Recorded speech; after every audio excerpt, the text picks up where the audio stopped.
This episode of Heavy Cardboard is brought to you with support from Meeple Realty. We recently put together the Arkwright insert, and it is absolutely fantastic. It makes setup and teardown so much easier, and everything fits perfectly into the box. No half-open box here. All of their inserts are very well made and add to gameplay of each game. Whether it's individual dice towers for Castles of Burgundy or literally the only way possible to store Caverna without the box exploding, Meeple Realty is plainly awesome. Check them out at meeplerealty.com today. And when you buy one of their great inserts, tell them Heavy Cardboard sent you in the notes area at checkout.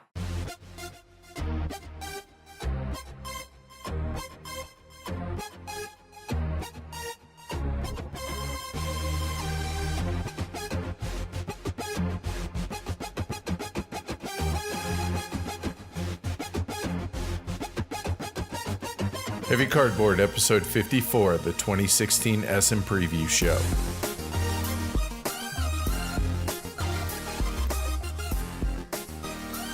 Coming to you from, well, I guess Portland, kinda. Welcome to Heavy Cardboard, where we talk medium and heavy strategy board games, war games, 18xx, and other related topics in the board gaming hobby. We're your hosts. I'm Edward. And I'm Amanda. So we're back from West Texas Con. Woohoo! Yeah, that was fun. A lot of fun. It was. Yeah. So I wanted to give, or I guess we both wanted to give, a big thank you to Wanda, James, Bevan, and crew for having us down there. Yes. We got a chance to meet some folks from the Dice Tower. We met Game Boy Geek. We met the head of Pandasaurus. Just a really cool, and the people. It was just a lot of fun. It was a lot of fun. And we also met Raven Mamura, who is a very, very good illustrator and artist. And yeah, very talented. Apparently he's done a lot of RPG stuff for Star Wars and D&D and all that. World of Warcraft, the card game and stuff like that. And so just to look at his stuff was just absolutely crazy. I'm cool so cat. jealous. Yeah, he's very, very nice too. The highlight, I gotta say, outside of the people. The puzzle box? Yes, the puzzle box was amazing. And we told James that we were absolutely going to steal his idea and use it for HeavyCon for something special for attendees. For what it's worth, it took us about 5-6 hours.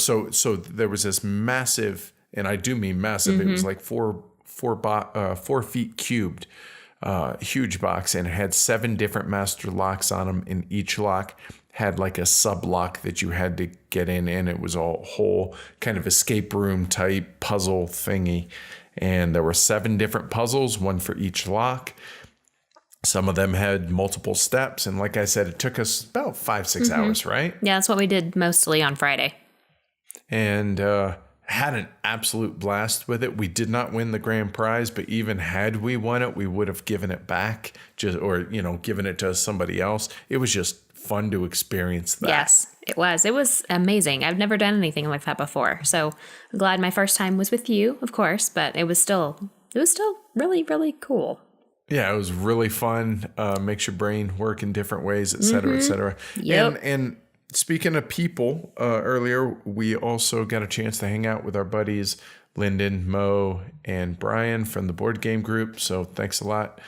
And our local gamer. Yeah, Dustin was there too. Dustin was there, so that was cool. And just really good time. I've decided that Brian, Lyndon, and Mo just need to move up here because I think that would be better for everybody. For gaming wise, you mean? Uh-huh. Gaming and hanging out. Right? Absolutely. Okay. So the Google Map is getting lots of pins, and I do mean a lot of pins. That's amazing. But anybody who listens to us that's on the continent of Africa, please pin. We have every other continent covered. So come on. I know we have fans in South Africa and other places. So come on, people. We'll link to it in the show notes. So our basement's coming along, and we are very excited. We are both for it, what it's going to be, as well as to have it done. Both, yeah. But our contractor has said that once the drywall's up and done, then he's going to put up a tarp, and we're not allowed down there until the big reveal when he's completely finished. So, that's going to be agony. I think it's going to be funny if the big reveal is ready for us while I'm at Essen. It's just going to draw it out even longer. Yeah, whenever you get a frantic FaceTime phone call that says, It's ready, but I can't go down there. Well, I'll see you in a couple days. So speaking of which, I am now legally me. Yay! That's all complete. I also get my birth certificate amended, and now that's supposed to arrive Friday morning. So all I have to do at this point is get my passport. And the fact that it's still September and I'm at this point, all right, we're almost gigantic weight lifted. Yes, almost there. So yay! Thanks for all the support and stuff on Twitter and everywhere else. It's been appreciated, and I'm just glad that this is almost over. But that means Essen, 2.5 weeks. Cannot wait. We have a ton of interviews lined up. We have a lot of things lined up, as well as some surprises that we're going to do for giveaways as well, if everything plays out right. So super excited about it. Should be a great time. And honestly, I think one of the things I'm most excited about is to meet all our listeners and fans of the show, et cetera, and all these people that we've interacted with online over the course of the last 2.5 years. I finally get to, shake hands and be like, hey, all right, it's so-and-so. And I'm super, super excited to meet folks. Cannot wait. I'm so excited for you. Next year, you're coming. Yay! Hopefully, our videographer will be able to come with us as well, but more on that later. So we've had a couple of iTunes reviews. Big thanks to Simkin and P. Shorf for the iTunes reviews. Please keep them coming. They are greatly appreciated. And as we like to say, it helps with visibility on the show. So thanks a lot. And while we're giving thanks, why not keep that going with our Patreon supporters? We have Tony Kotler, John Weber, Jerry Wang, Tudor, Ben Osteen, and 8-Bit Geezer. Thanks a lot, y'all. Really appreciate the support.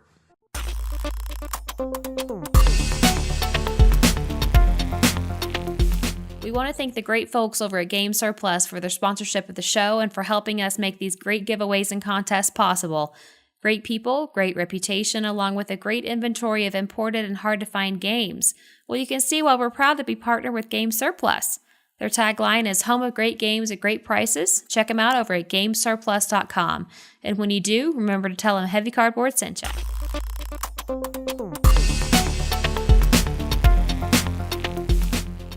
All right, so we've already got quite a few entrants in our contest for 1846 or Arkwright.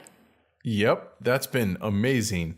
People still have until September 25th to enter. Email us your top 3 most anticipated games that are coming out at Essen at contest@heavycardboard.com, and you'll get 1 entry.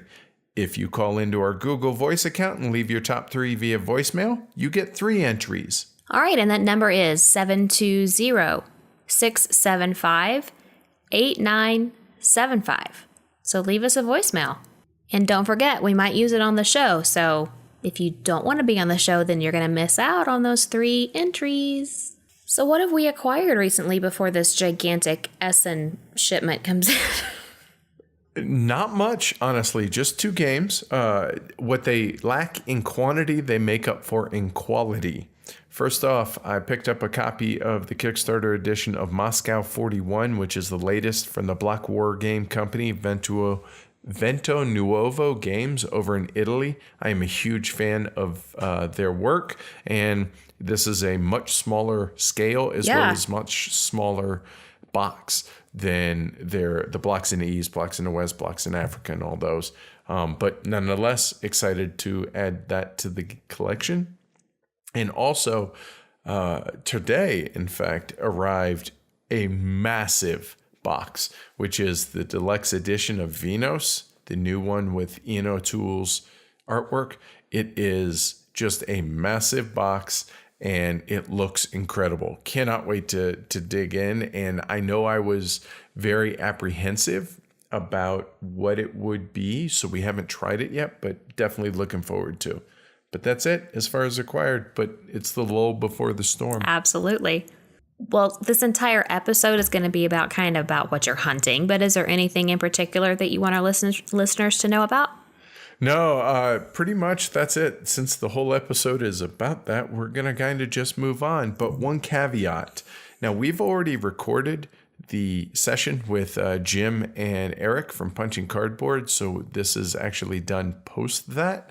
So with that said, all four of us genuinely thought there wasn't a chance that Railroad Revolution by What's Your Game would be ready in time for Essen. I mean, it did just go to the printer on Monday.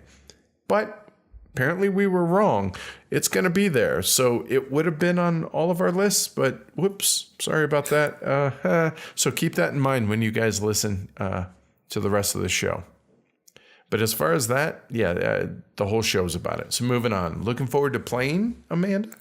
I'm looking forward to playing actually a couple of games that just entered the house today. Town Center, which is another game in the Albin Viard City collection or series that he did.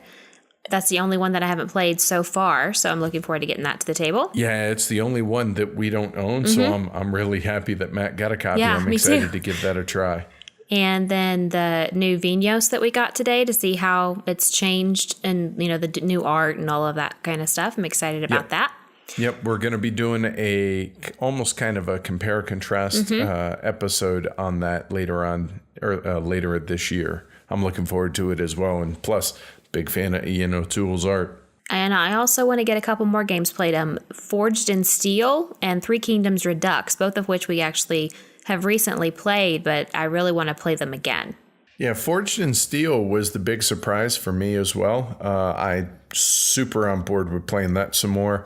A couple that you didn't mention that I am also looking forward to getting more plays of in our Scythe and Terraforming Mars, as well as PAX Premier. And obviously, Kalis, since that episode's coming up very soon. As far as games been playing, what you got? King Domino, which we played at West Texas Con. It's a cute little game, has an Isle of Skye feel.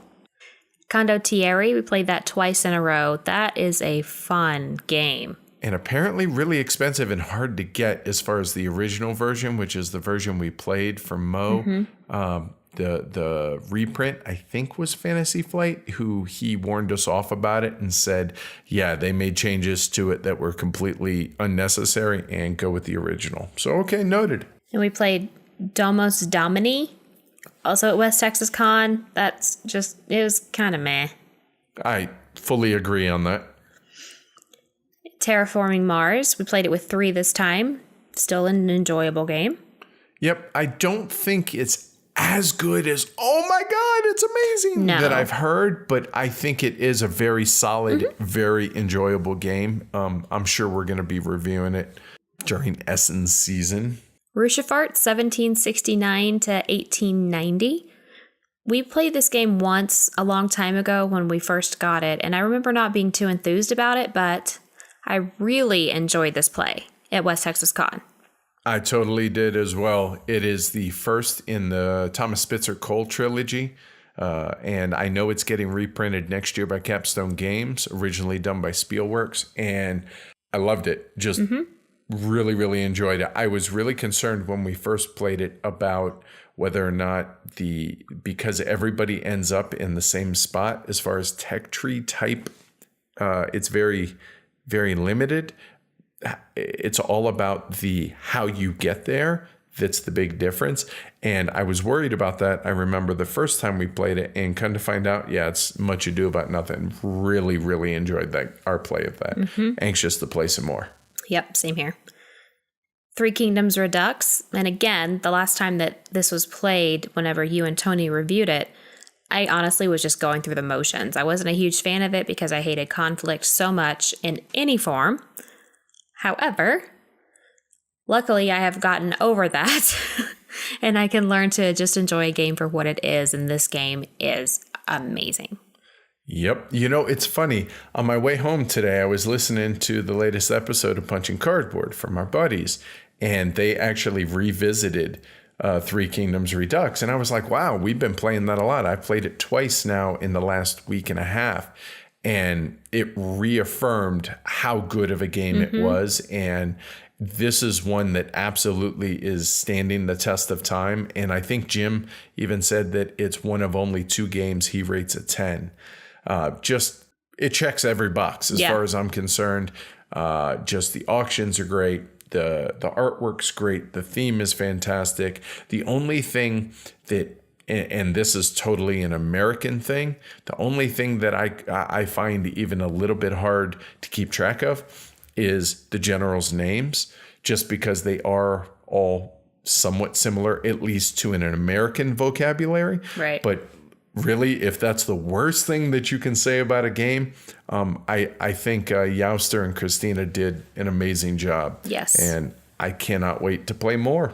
Yep. That's awesome. I'm glad you really came around on the conflict thing and learned to embrace it and understand. It's just in the game. Just a game. You're not attacking me. March of the Ants. I was very much just meh on it. I'm willing to give it a couple more shots, but initial impression is just eh.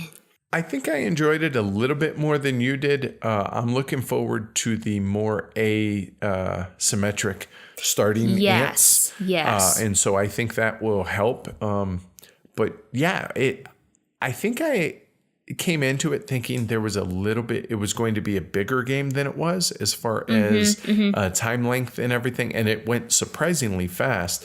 But that said, I appreciated the artwork. I understand you weren't such a fan. No. Ew, bugs. But outside of that, I'm looking forward to trying it a couple more times to kind of solidify my feel of the game. Yep. And my last one is Forged in Steel. I really enjoyed this game. I played it 3 players, and that seems like maybe that's a sweet spot, but I'm not sure, and I want to play it with other counts to make sure. But yeah, it was a really good game. I tried this as a 2-player to learn the game with Matt, and it was all right. It was fine. And then when we played it 3-player, it really, really shined. It's about building the city of Pueblo, and it's a card-driven game. And I was really surprised. I had messed with it. I had played it a couple times as a playtest, but having the components as they were and the board and everything just in final production state, it really added to the game. And I was really surprised at how much all of us really enjoyed this. Mm-hmm. I was really excited about Hands in the Sea, and that'd be cool with Forged in Steel. Haven't got Hands in the Sea yet to the table, but Forged in Steel has been a very welcome surprise. Really enjoyed that game. As far as a couple others that you didn't take part in, there was a really different kind of trick-taking game called Take the A Chord that we played at West Texas Con. It had some interesting stuff, but I almost wonder if it was too convoluted for what it was. So, don't know about that, but it's one of the small Japanese games that seem to be all the rage. So I'm sure there's probably a want for it, but I'm okay with having it just played the one time. And then got in a couple more games at Clask, and that is just a really fun pseudo air hockey type tabletop game that's just a really fun and really enjoyable trash talk. I won my last game, so I think I'm going out on top. Beginning in 1983, International Spieltag Spiel has been held in Essen, Germany for 4 days in October. It is commonly referred to as Essen due to its location. However, it is Spiel according to the people that actually live in Essen. It is the largest gaming convention in the world, rivaled only by Gen Con. As opposed to Gen Con, however, Spiel is focused almost exclusively on board games. Last year, the fair contained over 900 exhibitors from 41 different nations and had over 160,000 attendees over the 4-day period. This year, over 1,000 exhibitors will be there, and they expect attendance to top last year's record-breaking number. Now, one interesting thing that makes Essen different from most other board game conventions is that it is a game fair, meaning that it's basically a giant vendor hall. After the fair closes each day, folks go off to hotels, restaurants, or other locations to play games. But during the day, it's all about meeting people and buying games. This year, Heavy Cardboard's co-host, Edward, will be at the fair, spending some time in the What's Your Game booth for all 4 days. He will be conducting interviews, speaking to many publishers and designers, and eating lots of delicious German food. For Edward and the rest of us here, Essen is our fair. This is where the vast majority of our kind of games are released. That being said, we had Heavy Cardboarder here with our friends Jim and Eric from Punching Cardboard to discuss the most anticipated titles that will be released at the fair. Who wants to go first? Who wants to go first? All right. You go first. Huh? Am I going to be number one? I think you should go first. Yeah, go ahead. right. You're number one in our board. That's Eric. Yeah. I'm Jim. Yeah, And the other guy Eric. talking was Edward. And I'm Edward. And Amanda had that Yeah. nice introduction there. Beautiful. Well-spoken was. introduction. Why, thank you, sirs. Fantastic. All right, enough of the niceties. Let's get on real with these quick, games before here. we get started, I suppose we ought to let people know that since Amanda doesn't really hunt games, she doesn't have the acquisition disorder that the rest of us do. Her job is to herd cats Yes. tonight. Yes. Wish me luck, everyone. Yeah.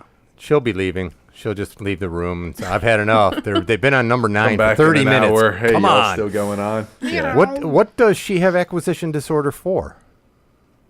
Anything? Pens. Pens? Uh-huh. Oh, okay. All right, we're gonna have to see that pictures was my of the. reaction too. She's big on the stationery Yeah. and office supplies. Well, Edward, you're gonna have to get some pictures and post those on the website or on the Twitter feed at some point. That's right. yes. What of me and all my absolutely. pens? Yeah, why not? Okay. Yeah. I have a whole Top 10 box. pens of 2016. All right, so yeah, away we so go here. yeah, I guess Number we're, 10. We're I'm gonna gonna try to lead right conform off. here. Should we apologize to the Heavy Cardboard listeners? Well, we always do that in advance, okay, right? yes, we'll Sorry, apologize folks. in advance. Yes. All right, All right, so number 10 on my list is Tramways from Albin Viard. Why? This is AV Studio Games. It's another game in his line of, I guess, small city and town center. It's a game. It's about route building. It has multi-use cards, which is one of my favorite mechanics. Cards that can be used for money, for using at an auction, or for route building. You have to make decisions about which cards you'd want to play for what purpose in a given round and on your turn. So Tramways, I don't have any of Albin's other games. I haven't been fortunate enough to play Small City yet or Town Center. This You've is gonna be had offers. People I've have had offered. offers. I've had Why offers. haven't you played those? I just haven't been at the right place at the right time. I Right haven't place, played right Clinic. time. I Now, see. Small City is fantastic. It's Yeah. very, some of the graphic design leaves a little bit to, It's self-published. well, yeah, but still, it's a much higher quality game than Clinic as far as the component quality goes. But that said, yeah, Small City definitely recommended. We reviewed it not too long ago, I think, and also Tramways is on my list. I went alphabetical. We didn't coordinate that, so that's my bad. But yeah, Tramways is also So on just my make list, that definitely. make that number 10 at the moment, and you're done with number 10, right? Okay, there we go. Tramways is not on my list. It was on my long list when I got it down to about 68, but it was an early cut. It was an early cut off my list. So. Yeah, I think the main thing is that I haven't played his games. I've listened to the Small City review. Also heard you, Amanda and Edward, talk about Clinic in the past. So, I'm excited to try one of his games. But you guys It's like Small interesting. City better than Clinic, right? Yes. Yeah. I've only played Clinic once, but it's the only game I've ever quit playing. Yeah, I remember you saying that. Yeah, and I want to Right. try it again to see if I could actually, make it through a whole game. But as of right now, Small City is better in my opinion. I feel like Small City shows a maturation of Albin Yeah. as far as a little bit more streamlined, not entirely, but a little bit more than Clinic, because Clinic had some really rough stuff, but it also, it's really good, but I struggle with the 3D aspect. It's the isometrics, of the game. yes. Yeah, I found that But, weird. And the parking lot stuff was very weird. Yep, exactly. So Eric, did you back this? I did. I did not. No. Tramways, I'm saying. Unaware. Okay. I'm Kickstarter ignorant for the most part. Although this year I have gotten into it more, but no, I haven't backed it. But I'm looking forward to getting it a try here. Okay, When he cool. Rock when he on. backs a Kickstarter, you got to hear about it for weeks. Oh, I don't know why I did that. Why did I do that? Shouldn't have done that. So, why do you want it? Why did you like it, Edward? Well, I like Albin Viard's games, and he has shown that his games require the kind of thinking that I like to use in a game. Lots of hard, meaty decisions, And all of his games tend to have rough edges. And in this case, that's a compliment because it gives the games character. Right. And the artwork in Tramways looks beautiful. It really, I mean, from an aesthetic standpoint as well. So you factor in a designer who has a really good track record as far as I'm concerned. He designs the type of games that I enjoy playing, as well as the types of brain power or the levels of brain power that it requires to play the game well. And the fact that, it's a beautiful game. Yeah, okay, that's an easy support for me. All right, I'm going to change my list, I guess. Okay, anything else on Tramways? I think that's about it. All right, so my number 10 is, speaking of Kickstarters, a game that I wanted to kickstart and I didn't. And then I sat there with a pre-order page bookmarked, and I didn't get to that either. So are you I'm hiding not your paper copy, from me? I'm hiding this paper from you, man. And my number 10 is Ava Roma. I found out about this game after the Kickstarter ran, and I'm so upset that I missed Didn't this. you go to this their... barely missed my cut. They gave you about 2 months to do a Kickstarter, post-Kickstarter pre-order. And you didn't know that? I missed it. Oh, man. Nope, I totally dropped the ball, and that's pretty rare. So, yeah, this was high on my list as well, although it's outside my top 10. Yeah. It's at number 10 with a caveat. I mean, it looks great. It's got that round board. It's got your personal boards that you're going to use. You've got workers that you're sending out, and then you have to collect different ones back, or you have a choice of collecting different ones back. So it has a unique worker placement aspect to it. Something a little new, which is, I think, getting harder and harder and harder to find out there. There's a lot of regurgitation of ideas, if not some downright stealing of ideas that I saw on this year's list. So just the look of it, I thought, wow, I've got a little bit of an itch for one of those classic type Euros with a little something else going on. And when I saw it, I got to do it. No, I can't do it. I've got other things. No, I got to do it. Oh, no. What about that High Frontier one? No, I can't do any more Kickstarters. So that was my number 10. And my question mark on it at the moment is that I watched the Rado run through in the final thoughts, and he said it gave him a real Feld vibe. So those two things kind of make me a little leery. And that's why it's just missed my top 10 list for that last little bit. The little bit of the comparison to Feld and the little bit of hype on it that landed on it. For me, anyway.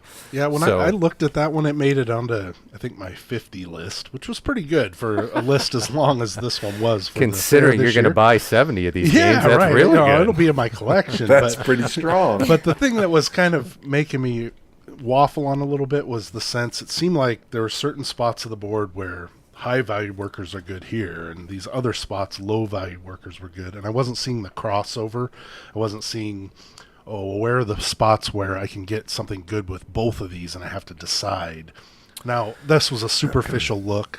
I probably could look deeper into it, and I will when it comes out. One way or another, either I'll be playing your copy or you'll be playing mine, it looks like. I forgot to mention this is by A Games, and Attila Zogyi or something. It's Szogyi is the designer. Zogyi. I think you got that. So know nothing about either of those.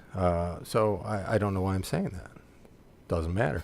The weight right now is listed at 4.0. It's one of the heavier games we were able to find when going through this Essen Spiel stuff. Yeah, seriously. So on that note, that really surprised me because I have my anticipation geek list that I basically started back in January time frame, that getting ready for Essen as well as the rest of the year. And the lack of a heavy games, at least new games on the surface, of new games, is there seems to be a dearth of that this year. Well, it seems like I would agree. Which is surprising. It seems like Splotter's doing reprints, TMG's bringing over reprints, Mercury Games is doing reprints of these heavier games. So we're getting a lot of these older games that are being reprinted, but I don't have any of those on my list. I really shot for newer games for this list. No, like Indonesia, I own it already. Great Zimbabwe, I own it already. Plus, they're straight reprints. Indonesia, they are changing the map on there, so I am very curious to see how that ends up looking. But the reprints, I completely dismissed out of hand because they're reprints. There is one re-implementation that I have on my list, but other than that, outside of stuff I know what like, that is. and that's actually going to be coming up first. But outside of Sierra Madre Games and their games, which we're going to talk about a couple of them here in a little bit, there's just not a lot by way of a lot of real. You just want to tell your whole games. list? No, I'm You're just just saying. giving like 5 hints of 5 games on your list. It's called foreshadowing. Foreshadowing. Sir. Okay. All right, so moving on. Here we go. So to the first one on my list, since I went alphabetical. Next time he's actually going going to fly to Portland for this next year. So, The Arrival, The Arrival. by Martin Wallace. Is this- published by a brand new publisher called Games Yeah. Up? And this is a re-implementation of his 1999 game of Mordred.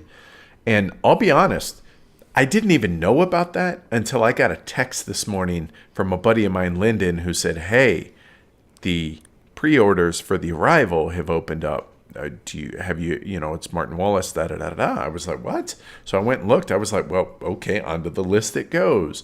So here we are. Mordred is one of the few well thought of Martin Wallace games that I don't own. So I have zero experience with Mordred to begin with.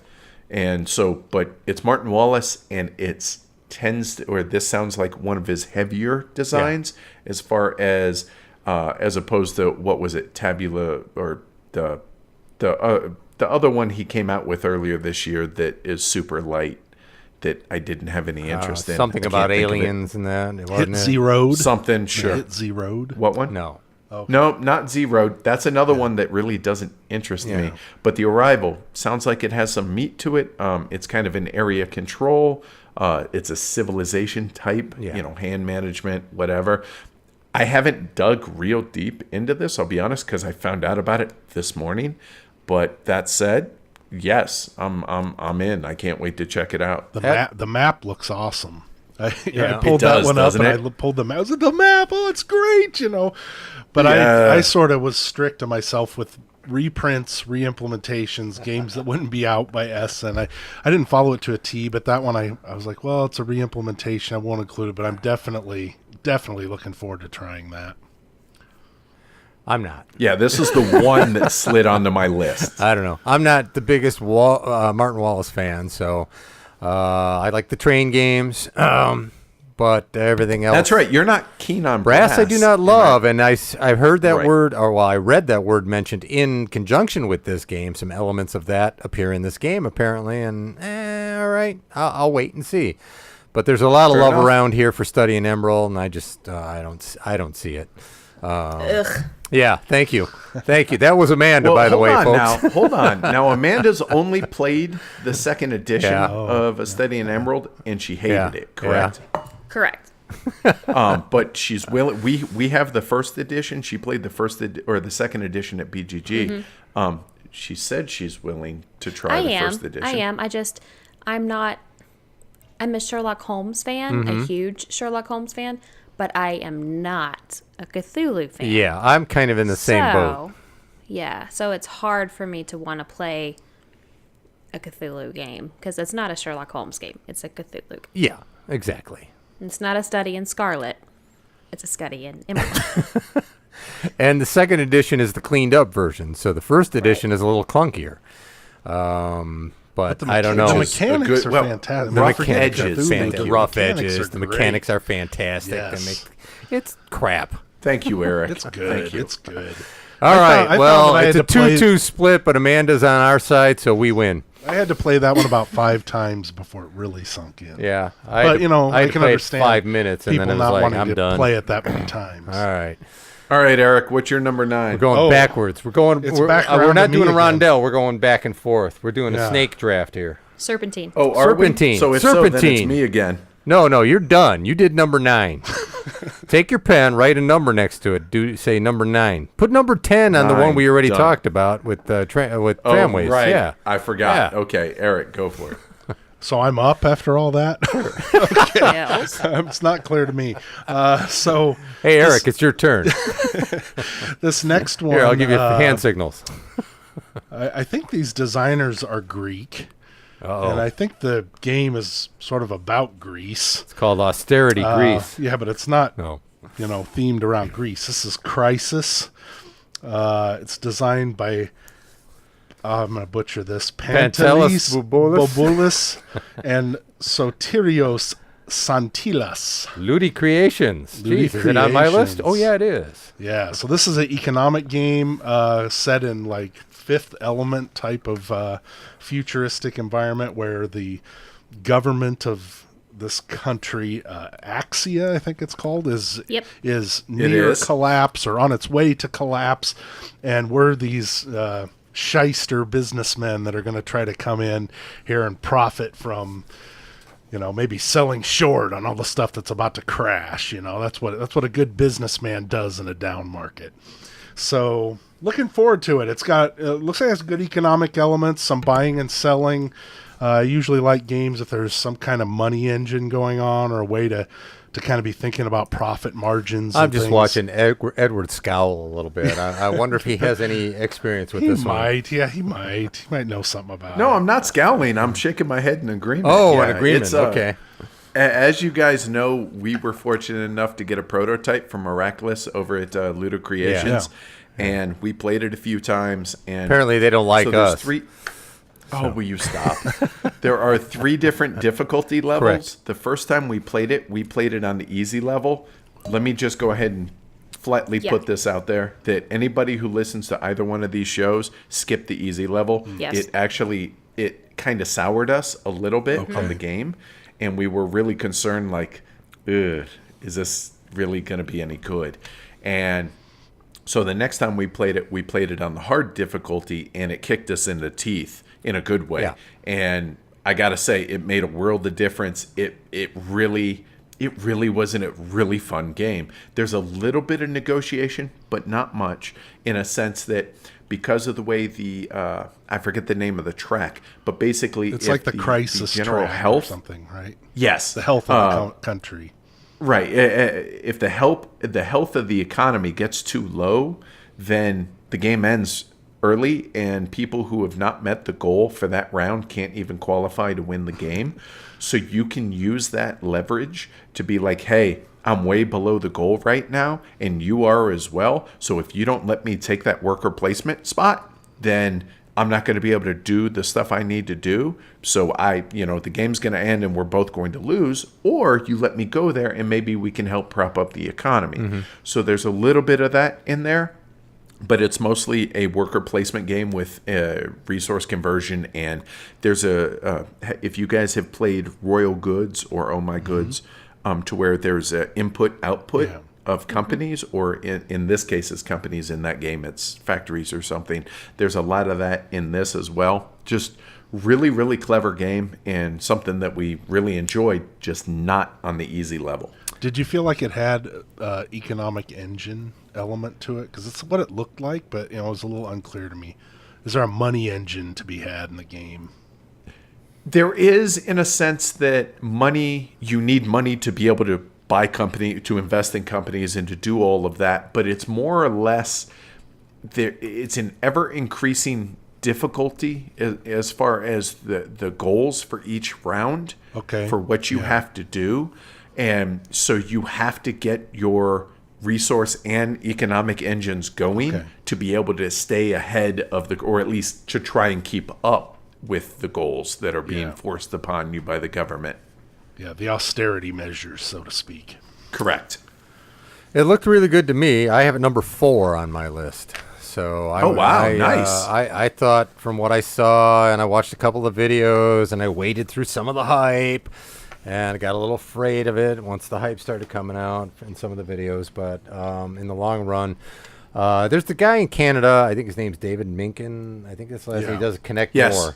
And he did an excellent final thoughts on this game that, talks about the warts, talks about exactly what you said. The easy game really isn't worth it because the game isn't trying to kill you the way it does in the hard game. It seemed to me that this might be a game that I can enjoy that would give me some taste of what CO2 was about in a way. Yeah, I kind of saw some of that too. But with more fun. Sure. So, but it did concern me that there does seem to be a way for a runaway leader and possibilities. So you never know, but it looked like something a little different too. Again, I'm looking for stuff. It's not so much a runaway leader as a fall away trailer. Okay. I would say. And it seems like it's going to be better with more players than less as well. So, And I just discovered It seems that way. I just discovered my list is twice as good as yours because that's twice as high on your list as it is on mine. yeah, well, I'm an idiot. So, And on the note of Luda Creations and the Kickstarter, I had mentioned this on one of our recent episodes that I thought it was really cool of them that they, even though the Kickstarter was still running, they cut off pledges. They said, look, we're not going to make any more games because we're not sure that we can fulfill enough. And this number we feel good about. We know we can. So I commended them for that. And I thought that was really cool of them to do that, because there's plenty of Kickstarters out there that suffer from stretch goal bloat, and it pushes games further and further out. And they said, no, we're not going to do that. Look, this is what we can do, and we're going to run with it. that makes sense. They knew their limits and stuck to it. Right. Cool. Which is awesome. Yeah. So more people should learn So from that was your 9. We're coming back this way. Yeah. All right, I got to find my 9 then. All right, my 9 I'm sure is not on either of your lists because your list is twice as good as mine. I've already gotten, 4. And this game I don't think is going to be one of those heavy ones either. So it has no wait listing. But it sounded interesting to me, and it's called Age of Thieves. Kind of like this semi-co-op. Well, it's not even co-op. It's a bunch of thieves running around a town. The map looked great, point to point. Almost gave me that Fury of Dracula feel, or similar type games with a lot of locations on a board, and you're supposed to go in as a thief and get the king's jewel and get out, in and out. If somebody gets it, then they're the target, and you go get them and steal it. And there are ways to win without getting that jewel out. So there's multiple win conditions in this game. I don't know how much stealth is involved, because obviously you're going to have dudes on a board while you're doing this, but your stealth will be in the cards you have available, I'm assuming, that allow you to move around, and the maneuvers you can make. I'm just sitting there going, Thief, the board game. This could be really good. It could also fall flat, but I don't think there's anything else out there like it at this point. And it just sounded pretty good. That is by Galactic Games by Slavomir Stepien. I had it as something to look more into on whether or not I wanted to put it on the Anticipation Geek list. And I looked at it, and I was just, it gave me the very same thing that you just mentioned, the Fury of Dracula, or what's the other Dracula one? Letters from Whitechapel. Well, there you go. That, or like a Scotland Yard, almost. It's not hidden movement, I don't think. I don't think so. But it kind of gave me just that feel from just the way it looked. Yeah. And doing a little reading up on it, I was like, yeah, it's something I'll check into, but it's not something I'm really like, oh, I got to check that out. You know what I mean? Well, here's the thing. I mean, I think we talked about this beforehand, too. Out of the long list, there wasn't a ton that was screaming, hey, I really got to check this out. So I'm kind of looking for things that aren't going to be the same as what I've gotten in the previous years. I mean, I don't have a What's Your Game on there because I don't know that they have a new one coming out. They have one new one. They don't, not for Essen. But It's not coming out. But if they had one, I would be like, well, I got Madeira, Nippon. I'm like, do I really want another one that's very similar? So, and Brazil and Lisboa are pushed back, I believe. So, I mean, they're not on my list. But I have stuff of those. I mean, as I sent to Eric earlier, I says, all right, I got 60 on my list. Oh, there's a Feld. I've got 59 on my list. Oh, there's a Rosenberg. I've got 58 on my list. 58. How's that going? So I'm kind of looking for some stuff slightly outside of the box. This might be the one that pushes it the most. But it did look like, and I think we've been having this problem with a lot of games. It looked like fun, and we're trying to get games to the table that are a bit more fun.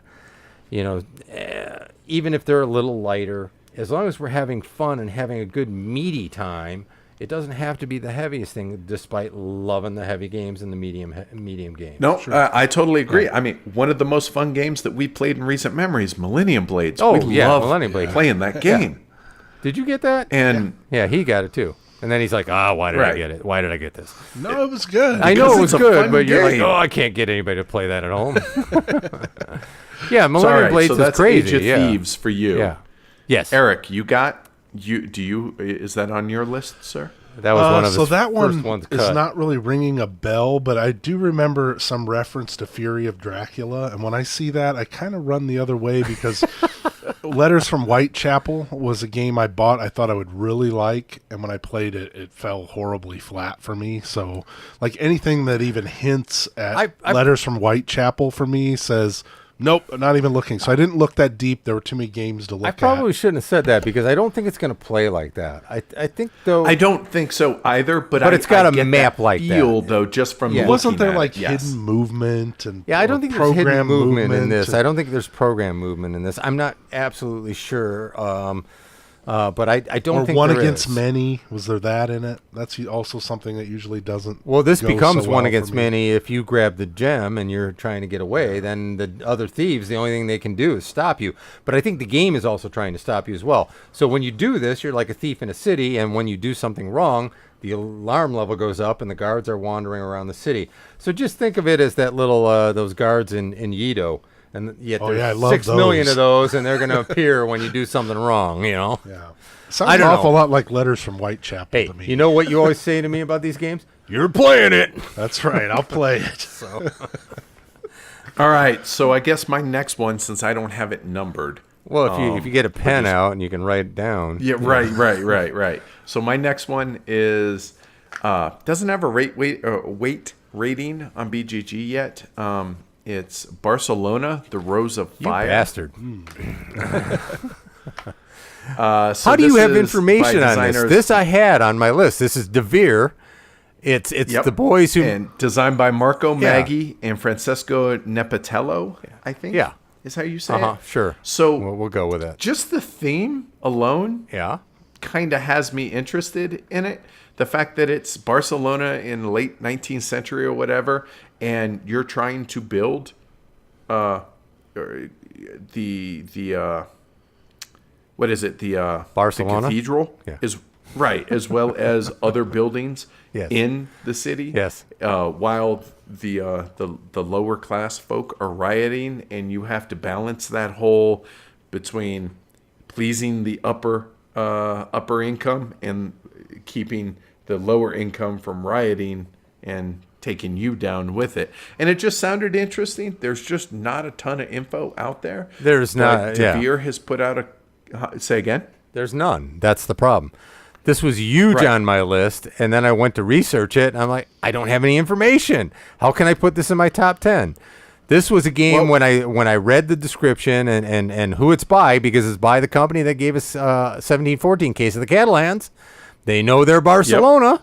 So, I'm thinking, oh, this is going to be great. All right, what's it look like? What do you mean? There's no pictures? No idea. How's it play? I don't know. Here's a description. So, I this would have been, I'm assuming it's a top 3 for me next year. So, yeah. Okay, cool. So yeah, it just the theme alone and the fact that it has something off the beaten path, kind of like what you said, and you're going to notice that there's a number of that on my list, just that kind of something different, or at least off the beaten path, be it theme, mechanics, whatever. And like you said, there's just not a lot of info out here, but I'm really interested from I'm curious to see what this game is about. So for that reason, I put it on the There list. is one bit of information that may take it off the list, or actually put it on a lot of people's lists, is the guys who designed it also designed Battle of the Five Armies. And I don't see this game sounding anything like that. But that Not game, even close. yeah, but that game has gotten a lot of praise from people who like those type of games. So that's one thing to look out for. But that's the only information I can get out of it, other than the description of what you do. You build the fancy places to get your prestige, but if you don't keep the common people happy, they're going to riot and tear them down. So Exactly. sounds like fun to me. Yep. Yeah, All that right. one that one did not appear on my list. I don't even remember. I don't know. I don't even know who you I'll are. go back to that Thieves game, I guess. Yeah, Thieves in Barcelona. Right. What do you have?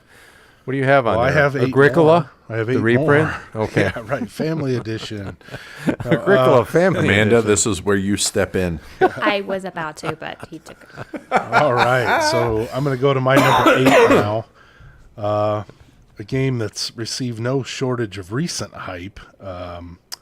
This is Innis from Christian Martinez, Matago Games. It's an area control game with looks like deck building and card drafting in the mix. I really was attracted to this mostly from the look of the game. I mean, it's got a very interesting shape to the 3 hex tiles that are making up the board. Everything about the look is going to be either really, really turn people on or really, really turn people off. Yeah, so I really liked it because it looked unique. But the one thing that it was higher on my list when I started, and as I was working through it, kept bubbling down, and I don't know, I just kept getting this Mystic Veil vibe from it. I know it's probably nothing like Mystic Veil, but it's like, oh, those tarot sides cards with Mystic Veil looking art. I'm not, oh, don't make me think of Mystic Veil. And then I just, it started falling down the list, and it's on there. It's going to get played, but I'm going to just wait and see. I think it'll be interesting to try, though. Do you remember? Yeah, Go ahead. it narrowly missed my list. It was on the, so close. It's on my anticipation list, but I mean, I'm going to check it out while I'm over there for sure. Yeah. You're But bringing back copies, right? I can't tell. Say You're again. bringing back copies. Well, obviously. The art is striking on Yeah. it, be it the box cover as well as the actual tiles in the game, and I can't tell if I love it or if I hate it. And I think that's a good thing because it makes you there's something about it that makes you stop and think for a minute. And I think that's a positive in that it's not the same old art, right? Yeah. So if anybody was paying attention, that was number 2 on my Essen 2015 list on our episode of that last year. It is now number 1 on this list. To me, the art is fantastic. I've actually put up the pictures on the BGG today and took a good look at the art and just focused in. It looks a little funky on the playing board in the center area on those tiles, which have those ragged edges, and the way they go together is kind of interesting. It looks funky because of those ragged edges, but when you take the time and really look at the pictures on each tile, the pictures are much more intricate than they seem when you take the whole board in. So just looking at how it plays, looking at the way you expand and explore and then fight, and some of the decisions you have to make if you want to fight and all that stuff just is getting me even more excited about. I want this game today. This is the one game so far on these lists that just made me think I want this now. It's an automatic buy for me. So you will play it. Yeah. I will. So, but And like it. yeah, and like it. I've just decided you guys just do your list because you guys are picking my games. I don't need to keep going. There we go. Well, let's face it, we knew there was going to be a ton of crossover. Now I'm 8 times as Now good. I just wish I put 10, 18 XX games on here. Damn it. Because we. All right, Jim, go for All it. right, number 8. That was number 1. So you heard my number 1 and my number 4 from Eric. So I can't wait to hear your other ones. Number 8 for me is Plus Ultra, the court of Emperor Charles V, which we mentioned briefly in our 2015 thing, and then also had a little fun with that. But we won't go back into that. This one, it keeps rising on my list. You draft cards each round. You're basically drafting some characters that help you. Character actions are resolved in a certain order. I've seen the pictures of the board, seen some of the pictures of the cards and stuff. Everything looks great. It looks a little compact. It doesn't look like it's going to really blow your table out, but it seems like it's going to be a little heavier than the size of the game is. So a little historical element going on. This is Meridiano 6 is the company. Manuel D. Cruz Diaz and Antonio J. Dionisio are the designers. This is one of the big surprises for me because this feels like it came out of nowhere. As far as I'm concerned, you guys apparently it was on y'all's radar far before it was mine. And if I did have these in any kind of order, this would be top 3 for me. As far it came from out of the blue to oh my, look at this thing. And just it for all the reasons you said. And it looks fantastic. It looks like it's, to go back to what you said, it just looks like it's going to be fun. And I will say, nope, hold on. Never mind. I won't say. That's it. Never That's mind. all I got. Never mind. I'm thinking of Gilda Radner. What number was that on your list? Number 8? That was number 8. Yeah, I think that was like 86. 86 on Eric's list. It made my list. It made my long list. Sheepskin. So I'm curious, Eric. Okay, so what about it did not grab you then? I think, again, looking at all these games, you got to make judgment calls quickly. It sort of struck me as not that different from many other Euros. I mean, I was getting a mid-weight Euro vibe from it, which I'm cool with, but boy, I sure have a lot of those. So weight 3.25, so it's kind of higher than a lot of the stuff we've been looking at. Hey, I'll try it. You get it, I'll try it. I don't know. It's number 8. I don't know that I'm getting it. That's right. All right, All who's next? So All right, Edward. my next in the alphabetical is he's being obstinate. The He could only- sit there and number them while we're talking, which is what we usually do. Or check that. The only Phil Eklund game that's on my list. Oh, here we go. But one of 2 Sierra Madre games that's on my list, and that is BIOS Genesis. All right. Number 6 for me. I'm just not doing it anymore, people. So this is a precursor, I believe it is, to BIOS Megafauna. And it's I don't know if it ties into that game in any way, shape, or form, or if it's just kind of a timeline-wise, this takes place prior to that. And I'll be honest, I own, but have yet to play BIOS Megafauna. And the reason being, it's a game I don't want to read the rule book for. I just want somebody who knows how to play it to teach me how to play it, and I'd be cool with that. Because let's face it, Phil Eklund, not known for his rule book writing. Nope. But yeah, I mean, even though I've only played a couple of Phil Eklund's games, I dig the simulation. I dig the amount of thought that goes into the behind the scenes stuff and just how thematic and how accurate all his games are. And it just really appeals to me. You got it on your list? That is on a shorter list. A shorter list, but didn't make your 10. But no, it looks great. Yeah, the graphic design of the cards, it's like, that's the other thing. I think this one has some mechanics in common with the Greenland and Neanderthal with dice and dice odds. Are there dice? I didn't see dice in the pictures. Yeah, I think I read that there were. Okay. They shared some mechanics, which I'm totally cool with. But through those games, from the original version of Greenland to the new version, and then Neanderthal, and now this, boy, he's really cleaned up. The graphic design looks really fantastic. It's primordial soup. Being, I guess, amoebas in the primordial soup trying to survive seems like a pretty cool theme. So definitely want to try it. I'm sold on Phil Eklund after my first experience with Pax Porfiriana with you, where those cards are just a mosh of craziness that I couldn't decipher, and then getting into Greenland, and then getting the new Greenland, which cleaned everything up really nicely. Neanderthal is just great fun for me. I like the science aspect of it. I don't have a problem with the luck aspect of it.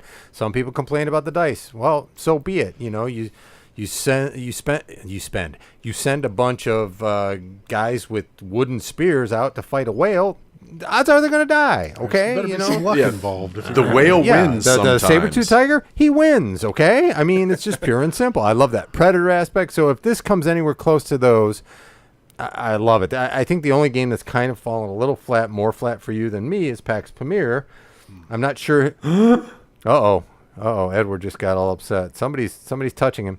So Oh, it's not me that you're going to have to worry about on that Pax one. Pamir. you love Pax Pamir dear. better than Pax Porfiriana. Yeah. Okay, tell us why. So we can hear it from a sane person, because we hear it from people who aren't quite sane all the time. I just understood Pax Pamir easier. I don't know really why. Yeah. That one clicked for me more than Porfiriana. Okay. And for me, Pax Porfiriana is one of my all-time favorite games. Pax Pamir could possibly be up there in level. I haven't played it enough to feel comfortable saying that, whereas Pax Porfiriana I've played, 7-8 times already, which for me, that's a lot of plays. But yeah, it's we're that more foreshadowing there. Just saying. Oh, like by saying there's two Sierra Madre games, nobody figured it out at this point? Okay, people. there If are you other haven't figured games it out, coming people, out. there's more foreshadowing there. I'm going to guess that the first letter of that game is a P. So just in case you need some help, just think about that. After we do the next round, I'll Moving go to on, an A Jim. after that. Moving on, gentlemen. All right, Jim. What? Is it me? Is it you? Well, you guys keep taking the game, so I don't know where we're at. Was that you that came up? No, that was Eric's turn. Oh, it's okay. Sorry. I need to keep a log. Yeah, I got confused. I thought we skipped Edward there, but No, he did Bios Genesis. No. sorry. Yes, that's Yeah, right. Bios Genesis. Yeah. All the side talk about Pax Pamir threw me off. Giving you nightmares. Yeah, right. The I just had biggest a problem with flashback. Pax Pamir is you're trying to play it like it's a Euro That's instead of a right. political Stay game. out of my area, man. I'm collecting resources. Well, the Right, game's yeah, you over. can't- Collect them you all, can't. man. This is like Orleans, right? So, all right, my number 7. It's number 3 on my list. I have no idea. Well, mathematically it is, Yeah. yes. So, number 7. This one comes from recent plays of 13 Days and the bluffing aspect that we found when we were playing that, and just the fun of, what are you going to do, and the tension that builds as you're trying to figure out what your opponent's trying to do. Really spoke to me with this game, and that's Fog of War. It's Jeff Engelstein game. I think it's designed with his son as well. Sorry, I don't remember his name. It is the Engelstein's. Fog of War. And there's a reason I'm pointing that out, because there are 2 games with Fog of War in it coming out this year. There's Fog of War, and then the one you're talking about is the Fog of War. The Fog of War I'm talking about. This is a Stronghold game. So it's coming out here at Essen. It's got blue. It's got red. So one side's the Allies, one side's the Axis. It's fight over Europe, and the cool thing about it is that you can set up operations in the game to attack your opponent in various areas of the board, but you set the operations up in advance, and I think you can add cards to your operation as you go. And basically, the more rounds you wait to actually conduct the operation, the more powerful that operation will be. But then obviously your opponent can see, oh, you've got that out there, you're adding cards, and it becomes, some kind of a blind bidding to see who's gonna win in the battle. So it felt like it really created a nice amount of tension that would go from round to round as these operations are going out.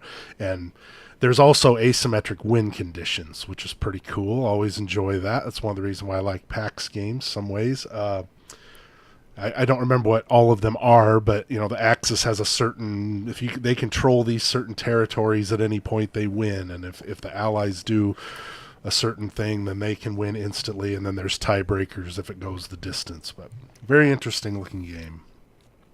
Yeah, I had it on my list. It fell off in the 30s, top 30 somewhere. Okay. Because something else similar pushed it over there, and I didn't need 2 at the same time. Yeah, that makes sense. Yeah. So, Edward. I'm taking a wait and see Yeah.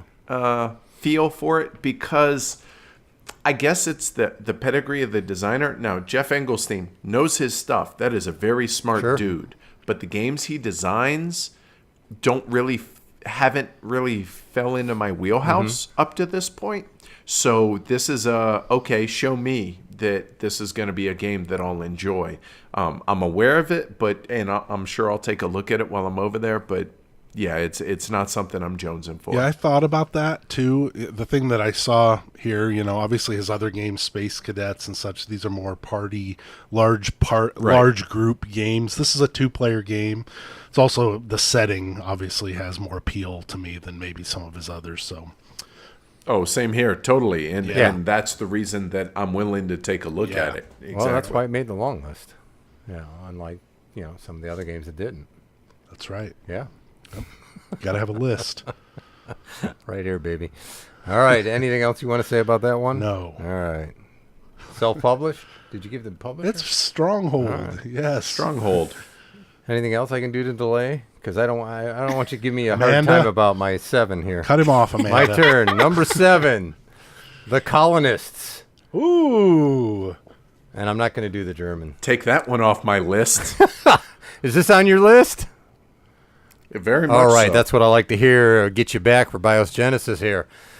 This one looks good. I have some worries about it, but the idea that you're a mayor of a village and you got to develop your environment and gain room for farmers and craftsmen, citizens and workers to come do stuff, and it's all based out of this central board that you're moving your guy around and then taking square tiles rather than hexagonal tiles that are on the center board area and growing, and that board's growing and your village is growing. So there's a lot of growing in there.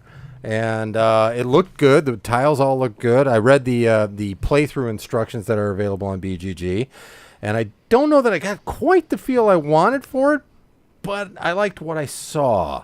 I've read some complaints that, well, what is this, multiplayer solitaire? Well, duh, it's a Euro for the most part. So I think it is. I don't see that as necessarily a slam on the game. But people asking that were kind of using that as a negative, I would say. But, it's kind of a sim village building with different gameplay levels and scenarios. So it has scenario play. It can play in 30 minutes, depending on how you're playing it, up to, I believe, 3 hours on some of the, or even longer. Yep. I think it was 230 to 240 or something like that was the stretch, the gap, the delta. The delta, yeah. Between. And so, other than the fact that there may be an interaction issue, I don't know how easy it is to get the things you need based on what I've seen. So I worry that, are we going to get into that candy store area? And the other thing is, the one thing that was very clear is you get a storage room, and the storage room does not work until you put a worker in it. Now, my idea of a storage room is you put shit in the stuff in the storage room. And then the worker leaves the storage room and you just close the door and it stores stuff, right? So thematically, that was making me crazy. You got to man the warehouse, right? Yeah, but they're working in a warehouse. That's not just storage. That's a warehouse where things come and go. So it's a semantics issue. Yes, exactly. I'm nitpicking. They call them baristas. Would that be It's better? A barista. You put a barista in the storage room, and then you can. all of a sudden you can store extra things. So the designers, Tim Poles, yes. Published by Lookout and Mayfair, both. Yep. Which most things and are. I believe it seems. It's got the. Does it have the Clemens Franz artwork? I can't remember. Yeah, Clemens Franz. It does. Is this a first-time designer? I thought I believe he is, because I do believe I clicked on his name and didn't come up with much on BGG. Yeah, I didn't come up with much. I think he might have designed some other stuff, but nothing of note. Nothing that I know about. I don't think. Yeah. Nothing that I've heard of. So that's on Edward and I have that.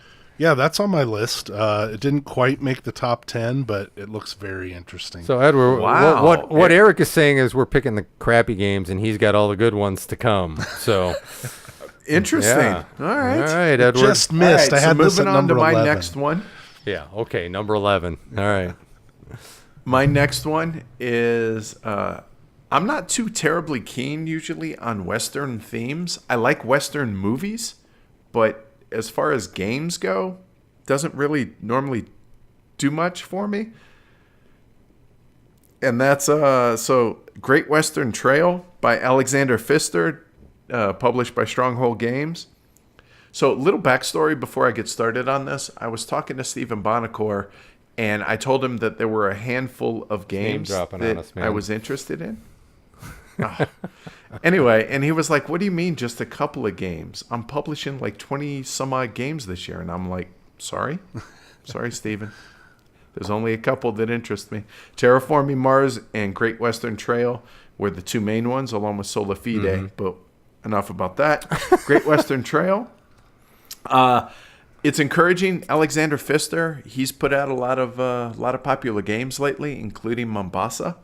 And he confirmed, I think it's last week before, and said that this is going to be about the same weight or a little bit heavier than Mombasa, which, yay, finally. Yeah. But even so, that's still mid-weight, mid-heavy, you know what I mean? They're saying 75 to 150 minutes for it. Yeah, well, I imagine this is on y'all's list. Yeah, I had this one at my number 6. That was going to be my next game. Okay. So fantastic. Right. Yeah, it looks like it's got deck building. This one's kind of going, it looks great. Board looks fantastic. I like that there's multiple routes. It looks like there's kind of an Indian village trading area of the board. And when you get to Kansas City, you got to have some cards, sell cattle. So you're trying to acquire cards so that you can make big sales at the right time in the game. But it's really the pedigree of Pfister himself, because I haven't played Broom Service, but every other game of his I have played, I've liked. Port Royal was really good. It's light, but I liked it a lot. Isle of Skye, I didn't like it first, but as I played it more, that's a pretty solid game.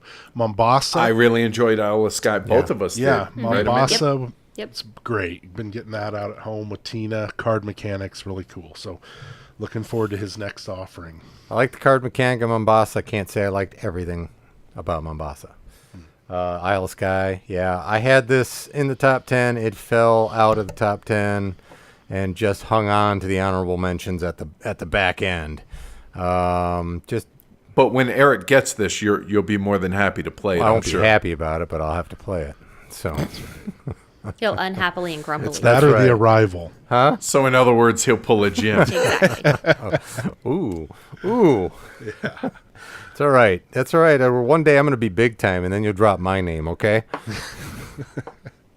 Yeah. Oh, you thought I was dropping names with Bonacore? No. So, Eric, I was talking to Barack Obama the other day, and Were you? Oh, That was your boy. bobblehead over there, right? there's my bobblehead. Bobby Hull. Bobby Hull gave me yeah. All right. All right. So we'll go on to my number 5 now. My number 5 is a game I kickstarted. I do it from time to time.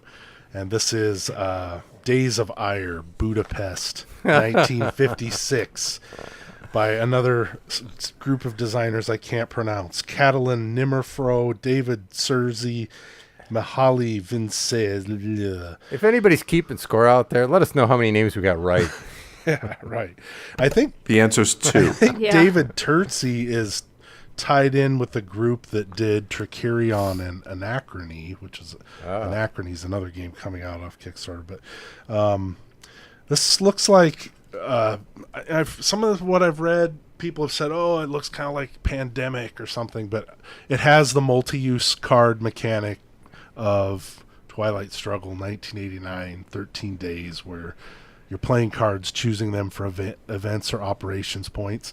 One side is the Romanian government, I guess. The other side are the rebellious college students. And as the game progresses, the government's grip and stronghold over the rebellion continues to increase in strength. So it's kind of about holding out to a certain point or making it to the end of the game without having the government put too much of a stop to what you're doing. It also has a lot of green and red. See, I'm thinking about colors now. It's got green, it's got red. It looks great on the table. The cards are beautiful. Unless you're colorblind. Unless you're colorblind, which fortunately I am not.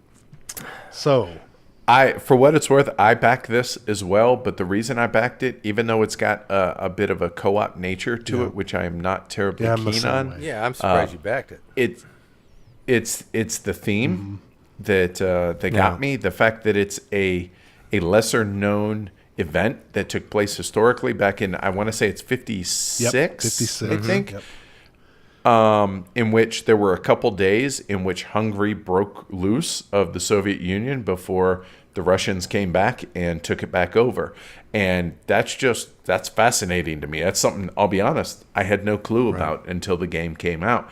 And that's the thing I like about, be it war games or historical games in some form or fashion, is they get you interested about the topic, and then makes you want to go and research about what it is, be it books, Wikipedia, whatever. And I enjoy learning, and I think that was really cool. I'm not too keen on the one versus many, which is what it is. I think in a 4-player game, it's 3 versus 1, depending on who's playing what faction. That said, like I said, I backed it. I'm looking forward to it. It didn't make my list, but I think, and correct me if I'm wrong, but I don't think this comes out until January or after Essen. I think that's the reason I didn't put it on here, is it's not literally coming out at Essen. So that's, you may be right there. But otherwise, I tried to purge those, but missed. Yeah, I think this list for me is mostly stuff that's either coming out at Essen or beyond. The few months after that. Yeah. Because I like some stuff that maybe isn't technically an Essen game too, but isn't out yet and may get there by Christmas, or be able to be there that you can buy with your Christmas money. Had I done that, I would have changed my list, but I stuck to strictly Essen. So, okay, no harm, no foul. Well, if you'd have talked to us, we would have told you the rules. My bad. So I've been sick. I'll blame it on that. But yeah, I looked hard at this one, and then I got that little bit of the feel of Twilight Struggle, 1989 Dawn of Freedom, Versen das Volk. Yeah. And then I said, well, I've got those. So let's move on. That's what I felt about it twice. I'm hoping, I figured somebody around here will get it. I'll get to play it. And if I love it, then I'll pick it up. But it wasn't one that just said, all right, you got to back it. You got to come into it now. Give me your money now. I think the other thing was other things were taking my money at the time, too. So it kind of fell by the wayside. I re-looked at it. It was under consideration for this list, but it didn't quite make it. That's down there in the top 32. But, All right. So who now, Amanda? Now it's you, me, kind sir. All right. So one versus many, huh? Okay. And that's another reason I found a different game that's a one versus many, I think. A game I almost backed. I really came close to backing on Kickstarter. And that's called The Exiled Siege. It's got that stronghold vibe. Yes. But the way you build the board and the way you build up your fortress with pieces that go onto the board that keep changing the strength, and then this is about a group of people who were banished by the king, and they have to build this village, and they're just kind of like these lame fighter guys, and they got to learn how to build stuff, and then it gets better and better, and then all of a sudden they're under attack, and one player can play one side against the rest of the players, or it can be a 2-player game. I believe there's a solo element to it. Watched a bit of a playthrough. It was a bit of a dry recording. I forget who did it, but I stuck through it for about 15 minutes, and I thought, oh, yeah, I really do wish I backed that. This one is looking really, really good. It looks like you're going to have to make a lot of decisions on which parts of the wall you're going to go after, when you're going to make your moves, how many people you're going to send. Do you just go in to get somebody to retreat? Do you go in to damage and then pull back and to fight another day? I'm not sure if that's all in there, but it seemed like it's all in there. And then I just started thinking about the wall in Game of Thrones and thinking, oh my God, this could be, we could be the Wildings moving in on this stuff, and they built it up, and I thought this one could be fun. Yeah. I've always looked at Stronghold, and I've thought, oh, I want to buy that. I think this might be good. I might want to buy that. I think this might be good, and it just looks so a little more unwieldy than I want. And this one looks like it's tightened up with a few different types of things to do that make it even more intriguing for me. So, it's not really in the wheelhouse of our normal gaming, but I think if it has the fun factor, I think it's going to have plenty of decision making to go along with it, that it should be. Why not something like this if we play war games and 18xx games and medium to heavy Euros? Why not? So, No, and I hear you. I looked at this when it was on Kickstarter, and I got the exact same thought that you did about, oh, hey, this kind of reminds me of Stronghold, not the publisher, but the game, Stronghold. And that recently got reprinted, and I was like, which of these two do I like more? And honestly, I think I like Stronghold more. And I know this is going to sound incredibly superficial, but they started putting minis into this game, the Exiled that you talked about, and I was like, I think it looks better cubes? and less cluttered with the cubes. And I was like, that turned me off. And I know that's completely superficial, but it's honest. So No, I yeah. think I have mini fatigue at the moment. Minis are going into everything nowadays. That's the new thing to do. It's replacing Cthulhu. You know, I mean, hey, let's put minis in it. Hey, you got meeple? Let's make It minis. makes the Kickstarter be more successful because people are like, ooh, minis. Yes, exactly. Yeah.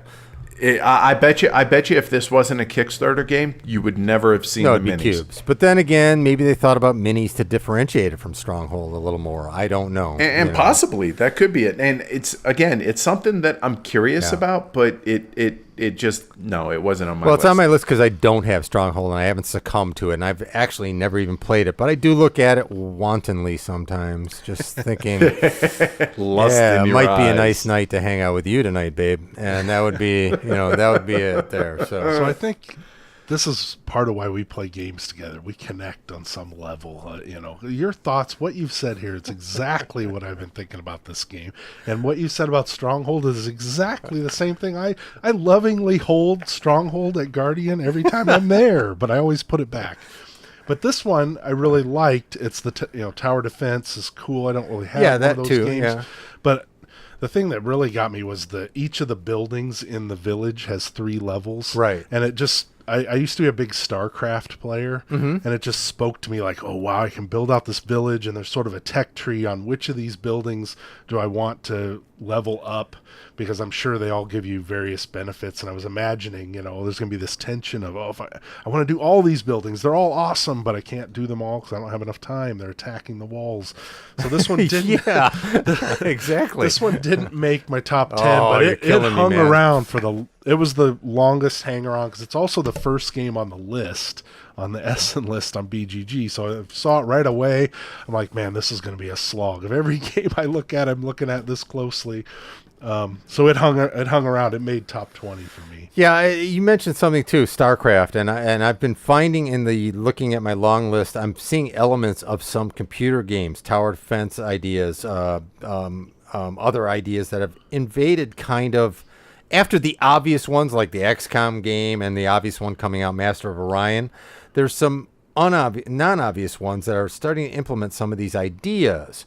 And I'm liking the idea of being more nuanced and fed into the board game than we're porting beating you over the head. We're porting we're going to port Master of Orion into a board game that takes 30 minutes to 60 minutes to play. Well, then it's not Master of Orion. I mean, it's pure and Exactly, and that's why I dismissed Immediately, it pretty much out of hand. hand. When I saw the playtime, I was like, yeah, this isn't Master of Orion. Which is another thing I did when making this list. Maybe we probably could have discussed this at the top, but why not now?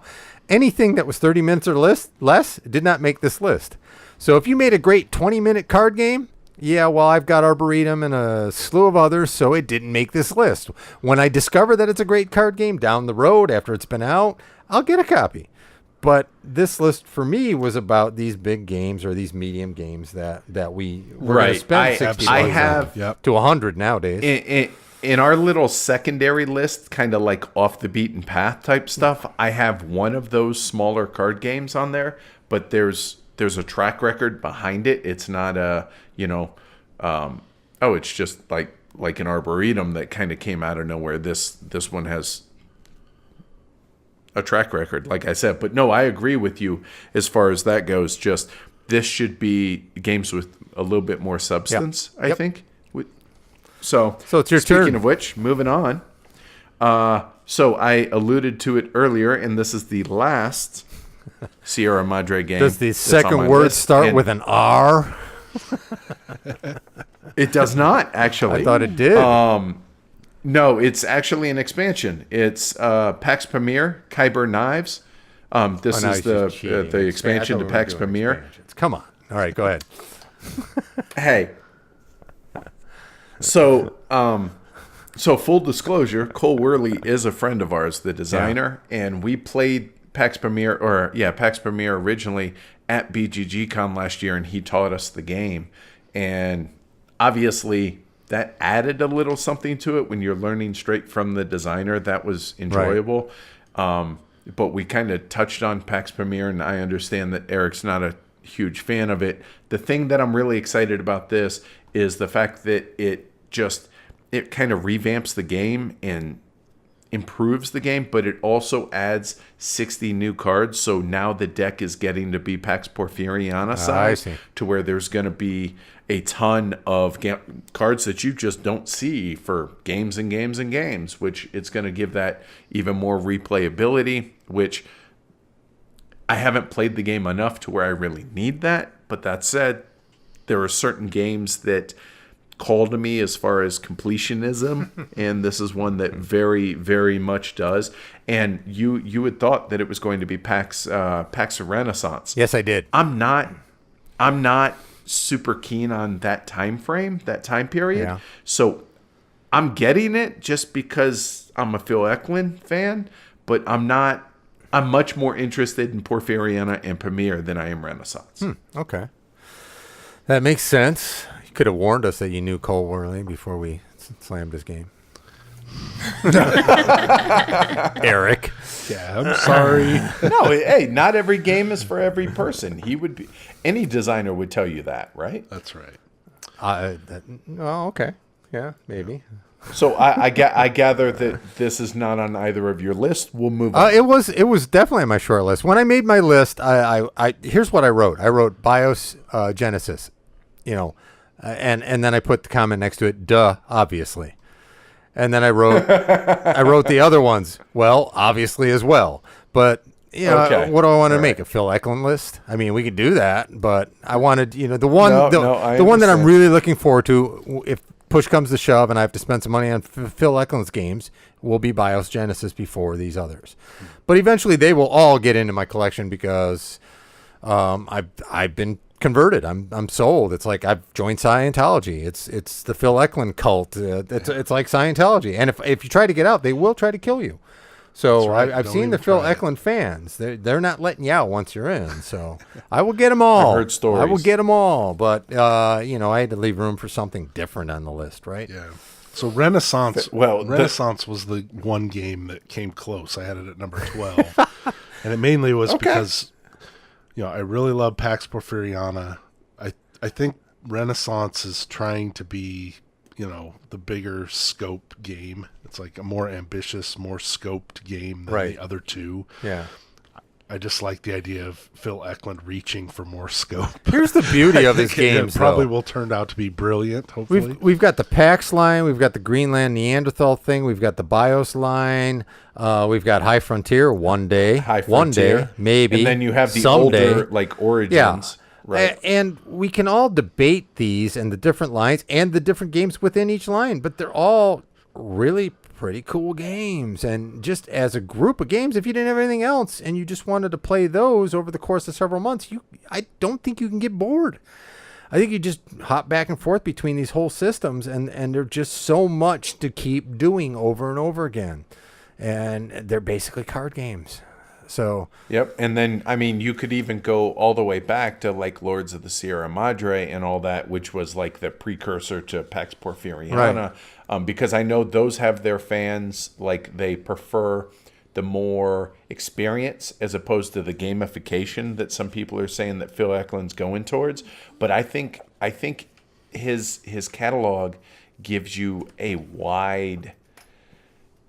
varied enough range to where there's a little bit of something for everybody. And everything in there has a story. So it's thematically tied into all these Euro-like mechanics. It just works. And if other designers would take as much time to tie in their science or their history into their games as he does, we would just be spoiled. I mean, the games are so much bigger than the package. Yeah. Especially Neanderthals, a tiny little square. You spread it out. You play it over the course of 2 hours. It's fantastic. So screw these top 10 lists. Let's just get Phil Eklund games and play those for the rest of the year. Deal. Done. All right. Eric. All right, so my number 4, this is the one where I deliberately broke my rules, I guess, about games not being out. Although this one was a print and play, and I think is being published for the first time. Oh, I think I so know this what one, number 4, Democracy Under Siege. Lucas Camisa is the designer. Publisher is For Dados. And this is another World War II game, World War II setting. And I think it's kind of a what if. Now, I haven't played Triumph and Tragedy, but I think that's kind of a game that has a little bit of a what if where history can sort of take a turn and go a different direction. Yep. So this is pre-World War II. It's from basically Hitler taking power until 1944 or 1940. I can't remember I'm sorry. It's the early stages. It's the 30s. You play it until World War II breaks out, so it must be 1940. Roughly. And you're trying to be in the best position when the war breaks out. Mm-hmm. And this is kind of about, I guess, democracy being under siege. Somebody's happening in promoting Germany. Nazism. Nazism is a track one person will be playing. Yes, That's right. Yep. So I think this was a print and play. It says on BGG it came out in 2011. Saw a couple things that cautioned me a little bit where people said, wow, this game's too long. It's 8 hours long, which I hope it's not that long. That was several months ago. I think the designer's been working on it a lot over the last 5 years. The map is just beautiful. Looks fantastic on the table. So, dude, this looks fantastic. This completely eluded me. This one, man. You look at the map, you start drooling. It's just really good. Yeah, looking. I'm doing that right now. It says the playtime's down to 180 minutes, so it's 3 hours. So that's pretty good. 6. Yeah, okay. First time. Yeah, probably 5. So this was in the same spot. Dude, this looks awesome. This was on the same spot for me, except I didn't break the rules, so it fell out because of that. Okay. Otherwise, it probably would have been my top 10 as well. It sounded very, very fascinating. Wow, this is going on the list. So Edward's getting a pen out and changing his list right now, but absolutely. So yes, looks it's been fantastic, out, but man. it was print and play, so it's the first real publishing of it. It's going to get real components. I think that's legit. That's legit in my yeah, book. I hemmed and hawed over it, and then you know what? Actually, I just forgot about it as I was putting the rest of this together. So I hope is that in it's my accessible and available. Something we're going to be able to get. That's kind of an out there publisher. I can't think of any other games that I've owned or played from For Dados. Yeah. So yeah. Never. I'll be honest. I hadn't heard of them. So Democracy Under Siege. All right, it's going onto the list, dude. Good call. Good find. Yeah, Go. baby. You're the best. I know. I'm number 1. I went first. All right. You guys have picked my games. I've picked a couple of Edwards. By the time we get down to toward the end, you're going to be doing like the last 3 in a row at this point. Yeah, because I'm on number 3 right now. And this is a game that it's a little cheating as well. It's not a re-implementation or a reprint, but it's not technically an Essen game. Does it begin with an S? It's a P500 game, Oh, no. which is supposed to ship sometime between Essen and the end of the year. And I have 110 on my list, although 2 might be going. And 110 is called Sekigahara. Sekigahara. With block warfare tactical system. This is called Fields of Despair, France, 1914 through 1918, which introduces a new block system that is supposed to keep, and this is why I don't have anything like the Fog of War on the list. It's supposed to give you the Fog of War and maintain the Fog of War throughout.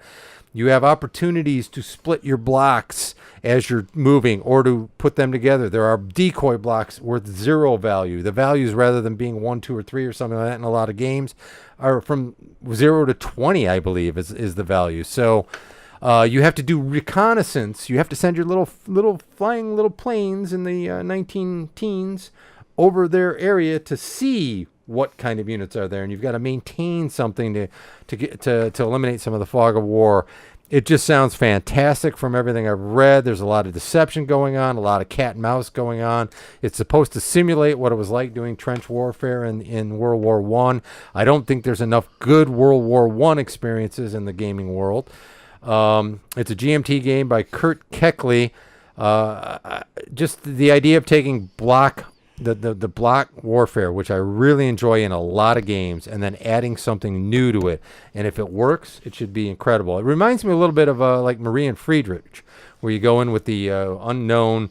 You go in with your chits, but you don't know exactly how much power each guy has. The size of the keeping army, the size right. of the army secret. And so this is one of my most anticipated games of 2016.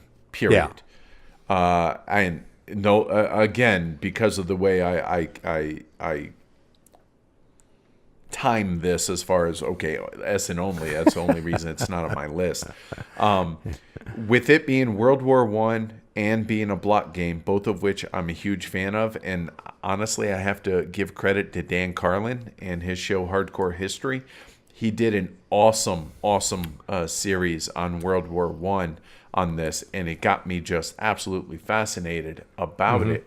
And when the fact that they were able to make a block war game, and what I assume is not going to be a stagnant just because of the trenches and be boring. I can't imagine that it's going to be intriguing as all get out. I cannot wait until I get this is the first one I've ever actually P500.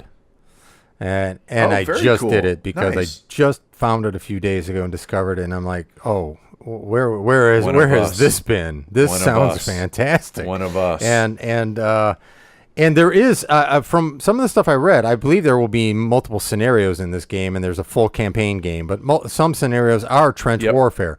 But some of the commentary that I either read or even did I watch something on it, talked about that and said it was still fascinating to do the way this system is set up.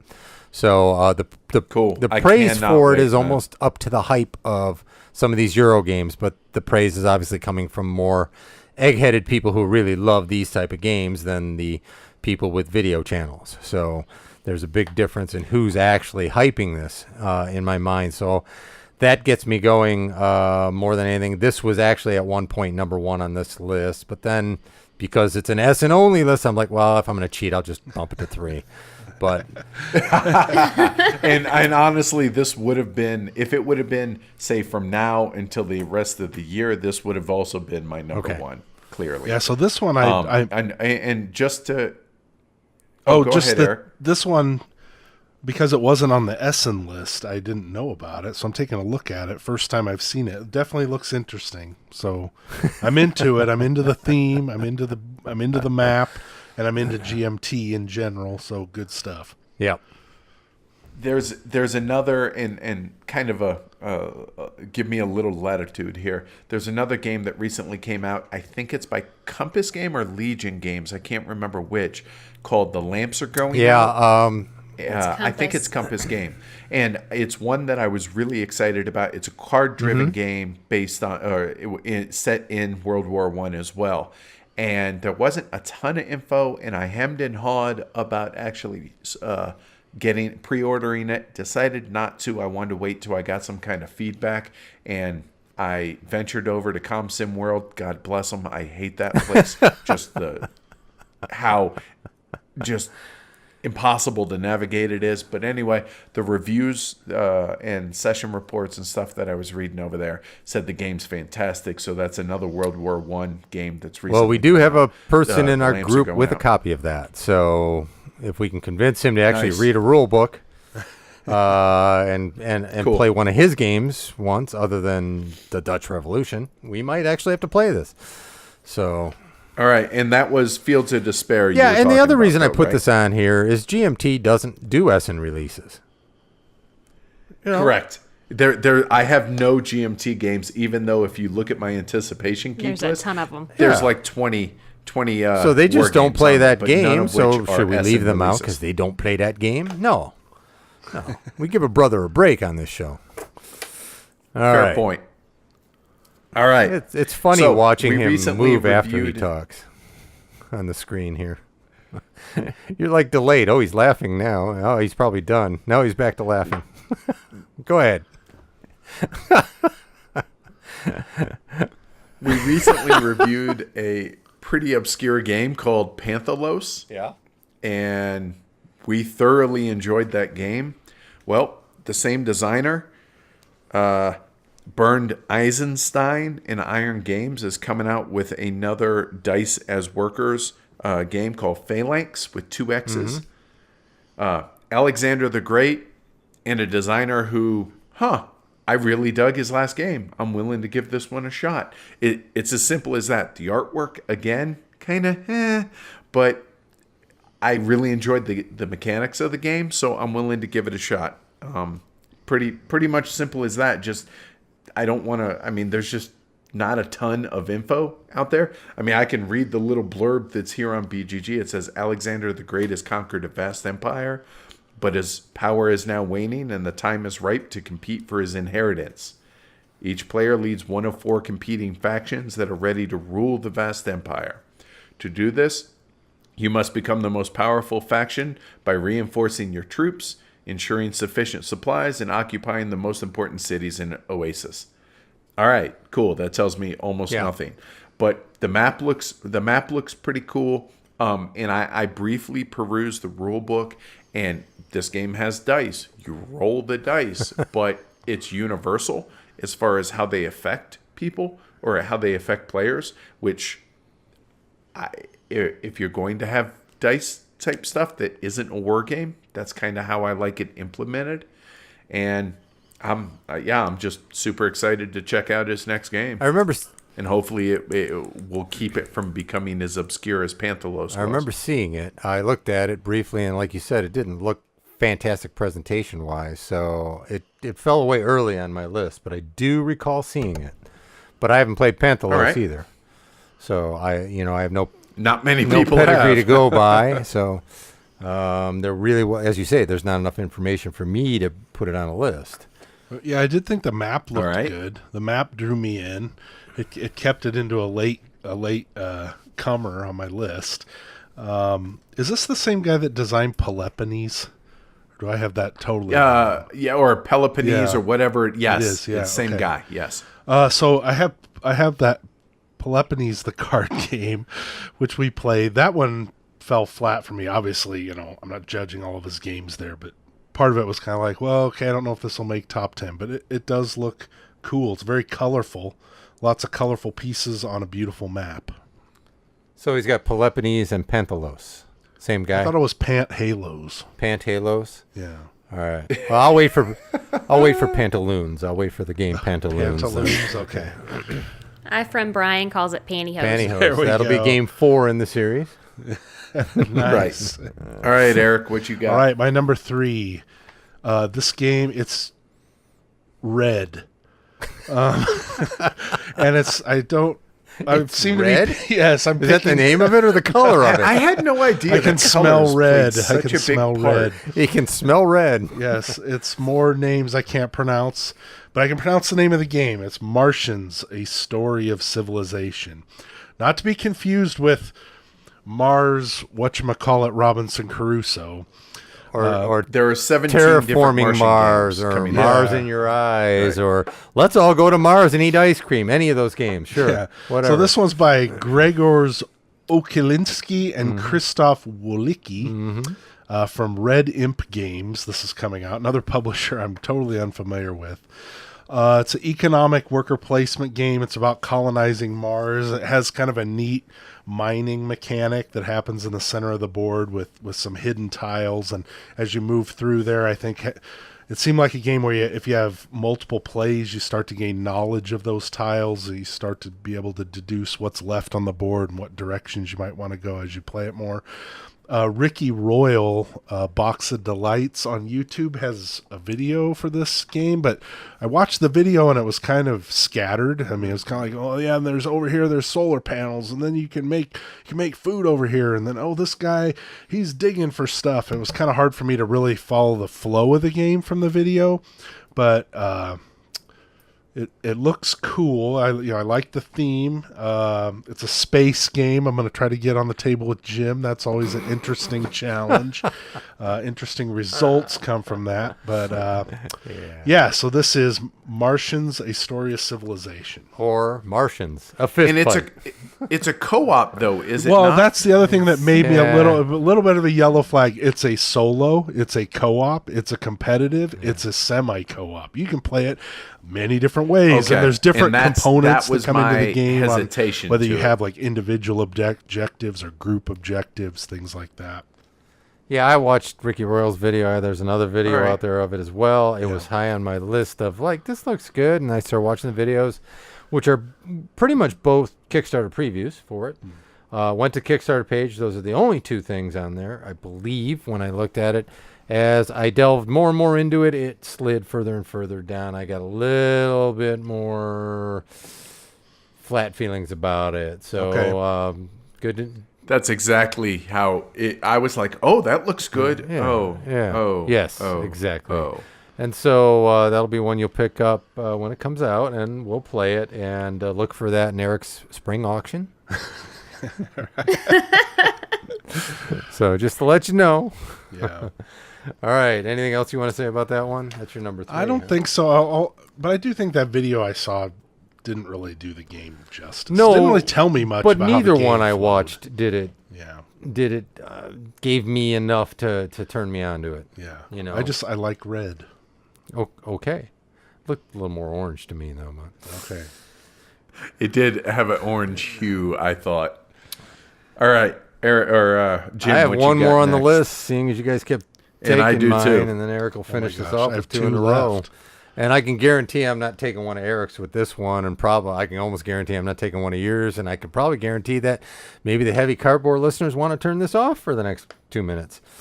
Anybody like first-person shooters? I'm looking at this game. Not I'm looking terribly, at this but game okay. Adrenaline, and then reading about the actual disguise. It's a first-person shooter, but it's a Euro in disguise of a first-person shooter, and talking about the resource management and the collection, and some of the ideas in there. When you go get somebody and you kill them, they don't lose anything; they just respawn like in a first-person shooter with their stuff. But as you damage them, they get better. Which I thought, wow, what an idea. You're running around, I hit you with a bullet, I hit you with a truncheon, I punch you in the face, and all of a sudden you're twice as fast. And I've just made you stronger. Also, it depends on how many times the person you kill has been killed before and how many points you're going to get. Because if you keep getting the same noob over and over again, you're not going to score crap. So you got to go against the tougher. And it sounds like kind of... So you can't grief You can't somebody. just sit there and grief and spawn camp and do all this stuff. It seems like they've figured out some of the things that drive you nuts about first-person shooters on online. But when the guy who did a video, some English dude did a video of it, and he's talking about the Euro aspects of it, I thought, wow, this is what's missing in a lot of Euro games. You have interaction, but you still have the resource development. You're all running to get the same different types of ammo. There's different types of weapons. There's different types of points to be gotten, but there's a price to pay to go get this stuff. I don't know. The hype, it didn't have any going in, but it's gotten a lot of hype from the demos at Gen Con. And I think I'm starting to buy into some of this hype. And I wanted something really different on this list. I did something different the first year we did this with Arkwright. I did something different again with Lignum. So this one I'm going in a completely different direction this year, and this is my sleeper hit thing that like you say, Edward, Millennium Blades. Who knew, right? So right. I'm thinking this might be the Millennium Blades of this list. This might have enough going for it, or more than enough going for it, to really satisfy those midweight Euro typers, and yet still give you that fun of slapping people around a little bit. And there's supposedly it gets funny, because I played shooters where we're all laughing at each other while we're killing each other. So if this gives me that experience of some of my best times, plus allows me to have some Euro goodness with it, and it's something completely different than anything else we're talking about, I'm all for it, man. So cool. I mean, this is 100% not on my radar even a little bit, but I'm willing to entertain. Oh, you're playing it. At least. I'll make sure it's at I'd give it a HeavyCon next try, year. but You'll it's be not- playing it. It's not going to be something that I'm going to go out of my way to seek, but if you put it on the table, sure, let's have some fun. Let's give it a go. And if I don't, I'm sure Brandon will. Oh, yes. I think I had my radar pointed at myself when this one came across. Okay. Because I didn't even see it. You didn't see it? Well, I saw it. But Yeah, I the blew same right here. past it. I saw it and just completely. To be honest, when I saw the Gen Con hype and saw this on those lists and that, I didn't look at it. I passed it over. I read the little tag to it, and I'm like, yeah, I have no interest in that. And then when the big list came out, all right, I'm going one by one, and all right, here's this guy. He's got a 8-minute video. I'll watch this. And after I got done with it, yeah, this really sounds great, actually. I want one. After he got done, I wanted one. So it goes to 2 on my list. All right. Okay, so I get to. all right. Oh, wait. Edward, you still have one, right? And that's I have CGE one. Games, too. So check Games. I mean, with Vlada and all that, they've got that track record. That's true. Philip Naduk is the designer, or Naduk. And that's Adrenaline. Adrenaline. All right. All right. So my last game, alphabetically, since Tramways started it off, we're back to the S's for me, and S to me means Spielworks. And what's the biggest one from Spielworks this year? At least in theory, Solarius Mission, designed by Michael Keller and Andreas Odinol or Odie. So these two teamed up for La Granja or Lagranja or however you want to pronounce it. Well, this is a completely different game. It's set in space, and it's kind of a economic exploration type game that it's Spielworks, and it's Michael Keller and Andreas Odinol. Okay, I'm willing to check it out. Yeah, it seemed like they maybe used some of the ideas of Legrand. Yeah, Legranja, Legrand. Right. But I agree. It looked like a totally different game, very unique in terms of how the cards get used. Seemed like the cards had 2 uses in this one versus 3 in the other game. I won't say 5 times. 4 in Legrand. 4 in there. Yeah, Right. which is great. Love that. But I also like the idea of maybe it being a little. This one could have a little smoother action around the table. Smoother, really? Right. I didn't Maybe. find Legrand unsmooth. Well, no, I didn't find it game. unsmooth, but there's a lot of text on cards, things like that. This is more icon driven. Once you learn the language of the game, it's maybe more boom, boom, boom, boom, boom around the table. I had this one as number 2 on my list. Oh, so we got you out. You're only going to get to do one more. Yeah, that's right. This one was on my list, but I kind of took it off because it is. Is it? No. Oh man, I didn't even get it down to my my honorable mentions. It's in my top 20. I'll say that. I think I've gotten. We've heard about this a long time ago. I've got waiting fatigue on it, and I just worried that it was going to be too much like Legranja. But now that you've said it's nothing like Legranja, I'm all over it because Legranja for me was a great game. Yeah, I hope so. I shouldn't say I know. It just doesn't look anything like it. It has the whole space theme, which I'm not super keen on as a whole. But the modular board for the center and the way the different planets and all that can be different every game. So it definitely feels like, okay, look, just because we designed this game doesn't mean we have to be Stefan Feld and every game is similar in that respect. So it looks like they're going in a completely different direction. And like I said, I am a unabashed Spielworks fanboy, even if last year was kind of a bust as far as they go. And let's face it, the way things go, Spielworks will be happy to know that someone's going to pick this up afterwards, I'm sure, and make a bigger deal about it than it ever was in the first printing, because that seems to happen with Legranja, that happened with Arkwright, and that's going to happen with Rochefort, Colon Colony, and all that. Sure. So I think it's cool. What Spielworks does is they pick up these little obscure games, do a 1,000 game print run, the end, and then if somebody else wants to pick it up, we'll license it out to you. Knock yourself out. Yeah, I mean, it's definitely one that I'm looking at picking up. One of us is going to get it, probably both of us on this one here. I mean, based on the pedigree. This is just pedigree. Right. But the worry is, and this is subject for another podcast because we could go on for a while, and I think one day we will talk about this.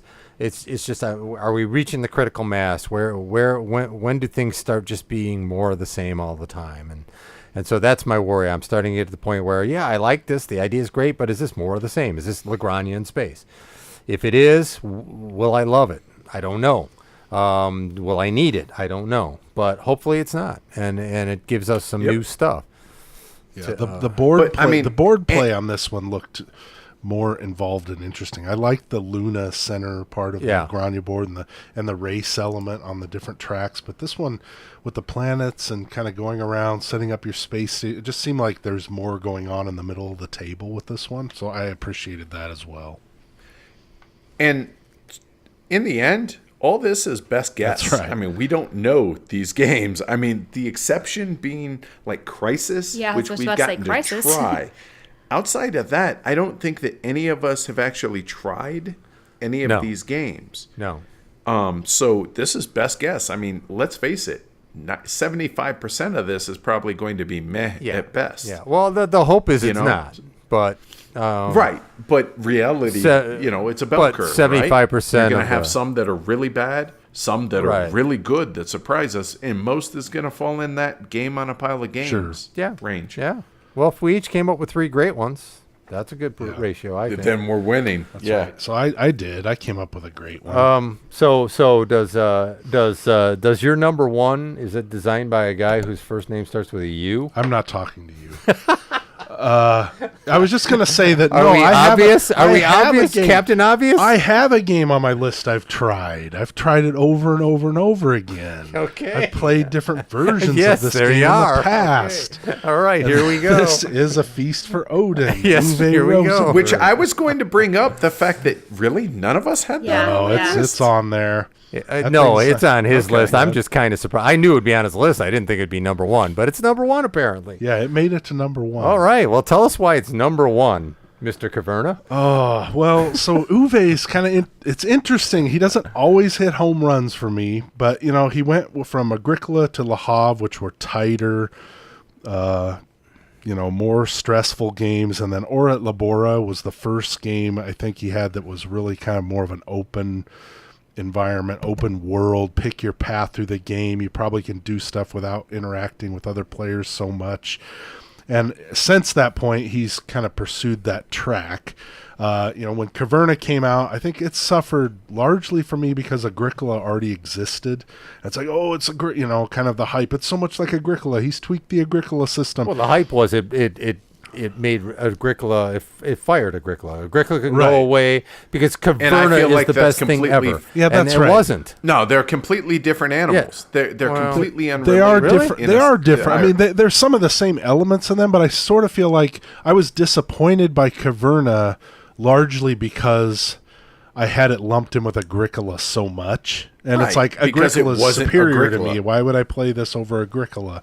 That was kind of how I was thinking about it at the time. I don't know. One's a leopard, one's a snow leopard. I'm not seeing much, So, Glass Road, I'll toss that one aside. Then Fields of Arla, the most recent one, is like the first one, I think. I mean, I really enjoy Aura, but Fields of Arla is the first one since Aura where I've really appreciated this open game because I mean, what he's trying to do here is, yes, it does lack some of the tension of interacting with other players. What he really does a good job of giving you is, first, he's really good at math, so he gives you lots of paths through the game that are valid, and he gives so many paths that really makes the game replayable. I mean, I've played Fields of Arla now 17 times or something, 10 of them solo, and I still want to play it again, and it's largely because even though it doesn't have that tension of some of his earlier games, it's got so many things I want to, this time I'm going to try that. This time I'm going to try this. So this game, I think it has some things in common with that. It does have a little more randomness. There's cards and dice in this game that can change outcomes and maybe give a little more of the variability that we appreciated in his earlier games. But I think it also promises just an insane multitude of paths to go down in this game, and I'll play it 10 times before I really even understand what's happening completely, and then I want to play it 10 more, and by the time I get to play 20, I will have forgot what I did on play 10, and I want to do what I did on play 10 again. It's just, I don't know. I like his games. Here's I the don't beauty always. is you now know better than to ask me to do it. Yeah, I don't need the tension all the time. I mean, sometimes I just want to listen to the crickets outside, listen to the wheat blow outside my back window, you know. That's how I feel when I'm playing Fields of Arla. Maybe that's how I'll feel here. I'm looking forward to this one. Here's my concern for it. Now, it made my short list. It's not in my top 10, but obviously I'm interested in checking it out. I enjoy Uva. I love Agricola. I'm a big fan of Orit Labora and Le Havre. Less, I would say, maybe Caverna way lower, and then Fields of Arla somewhere in the middle. Here's my problem that I'm running into with this is a couple of things. One, I feel like fatigue is starting to set in a little with him, that is more and bigger. Is that better? Because it started out with Caverna, and this was just an obnoxious amount of stuff in a box, right? It's just a lot of stuff. So people go wild. Oh, wow. It plays up to 7? Never. No. And then you have another massive box in Fields of Arla with a ton of stuff, and that's only 2-player, but there was just a ton of things. And now this is even more. And I watched MeWe's unboxing of it, and it was like, correct me if I'm wrong, like 17 or 12 or something cardboard punch-out boards. And I'm like, is that necessary? Like, is making a game at a massive scale just with so much stuff, is that going to make it a better game? And I feel like that's where I'm pushing back a little bit. Like, I don't know that bigger is better. I'm going to check it out and quite possibly pick it up and then bring it home and try it. But I'm having a hard time getting super amped up about this. And I don't know why, other than that pushback. This is why it's good to be me. I'll say it. I'm watching you try to say it. I'm tired of it. Make something different. That's what I'm going to say. Don't keep just giving me the same stuff over and over with more and more sandbox. I mean, it's patchwork meets X yeah, all right. game, Make something right? different. Go someplace else. That's why I like Vlada. I mean, you get Galaxy Trucker, and then you get Dungeon Lords, and then you get Code Names. I mean, you never know where this guy's going to go, and they're all about as good as they can be in whatever genre. You may not like the genre, you might not like the game, but they're all quality of that genre. Whereas this, okay, we went to Patchwork. Patchwork was fine. It's fun. Once you get the app on the phone, you play it over and over again, you're done. There's no more playing that. Right. And so now he's added it to this thing, and it's just kind of like, you know what, just do something completely. Give me a big meaty Euro that has nothing to do with any of these things you've ever done before. Just do that, because I know you're really good at making these Euros. You've got ideas that are really good. You're good at math, according to Eric. Eric's good at math. He knows deltas. Woo! I don't know. I mean, it's good to be me because I can just say, man, it's beyond fatigue. It's my fatigue. It's not Uwe's fatigue. It's my fatigue. It's like, I've got Agricola. I'll play Agricola. Agricola's good. We can't get people to play Agricola, though, because of all these other games. It's just really weird. Or Labora is kind of a slightly different experience. I can dig that one, too. But once you start going, all right. And Caverna was just like this whole hype. This is the greatest thing. It kills Agricola. It's his best game ever. No, it's not. It's a candy store. You can get anything you want. The reason all that crap is in there is because you all want that crap, and everybody gets some. You get a new car. You get a new car. Everybody's going to get a new car in that game, right? I don't know. So to speak, Oprah. So to me, though, I mean, all of that's just noise. I mean, first, didn't somebody call us out for being homogenous and agreeing with each other too much? Right. The thing is, I mean, I don't think. Yes, I guess if I'm approaching it as Uwe, please me, I guess, which you have a right to say because you're the purchaser of these games. You obviously want to be pleased by these games.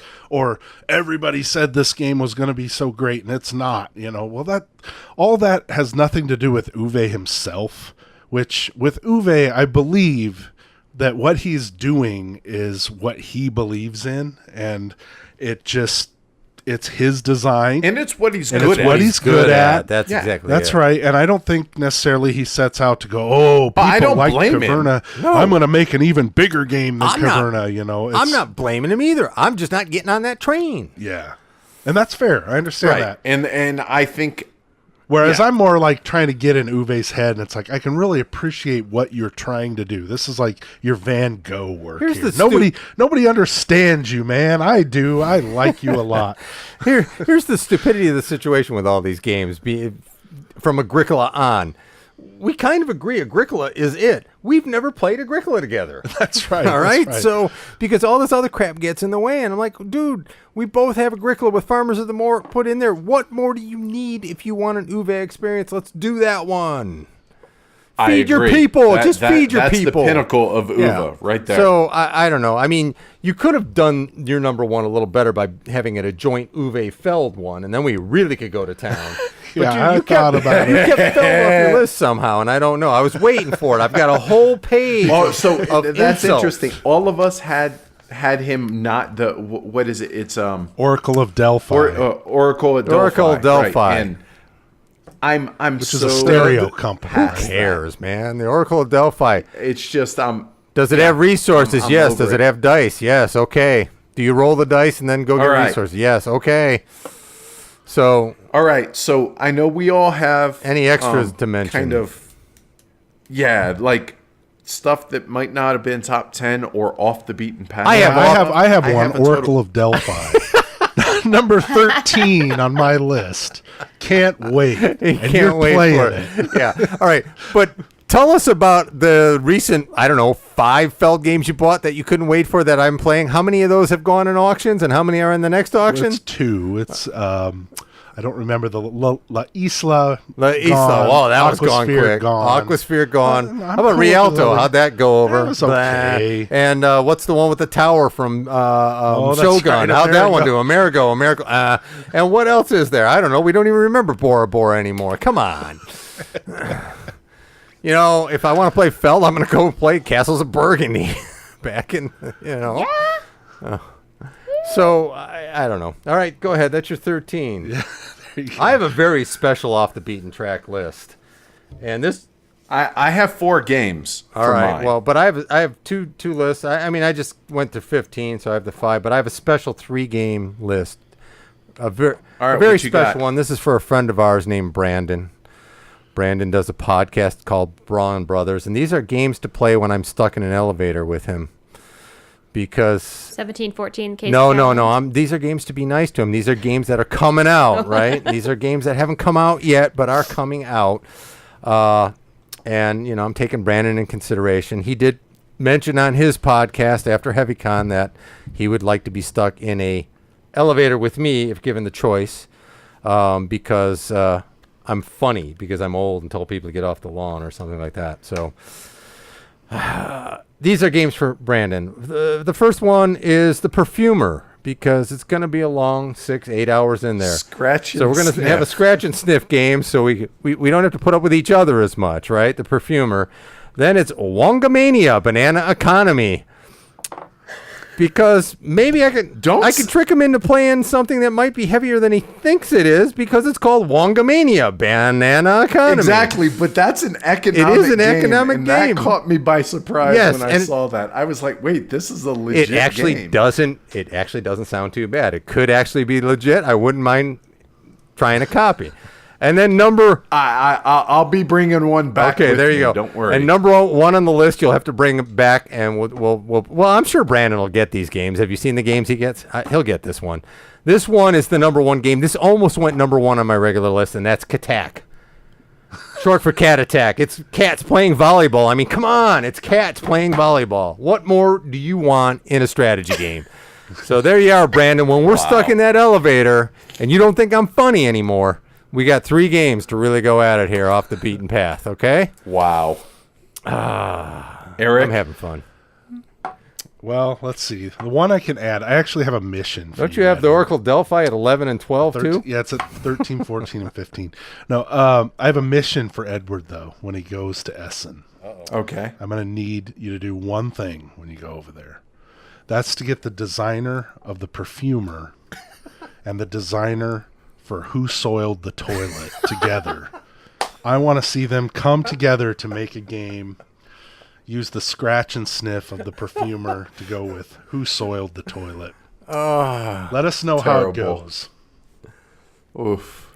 Wow. What else you got besides the Oracle of The Delphi? only other two I have Far East War 1592. Yeah, that was up there, but it's fell. a three faction game. Yeah. Made me think of Three Kingdoms Redux just from that. I don't think the gameplay is necessarily aligned with that. Korea, China, and Japan. Asymmetric powers, war game. It was higher on my list, but when I started watching some of the videos, they were putting me to sleep a little bit with the descriptions. It has a rondelle mechanic for action selection. Certainly want to try it. I like the theme, I like the setting.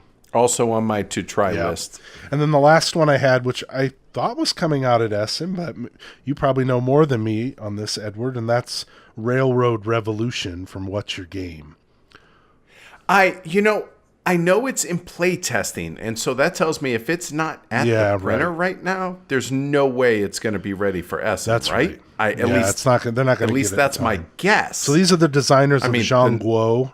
It's the only What's Your Game that showed up on the list at all. So I'm going on pedigree of the designer. I love Jean Guo, and the pedigree of the publisher. Love What's Your Game. Mm-hmm. I'll look at anything they put out. So I'm excited about that. It looked like it was a deck builder with route building.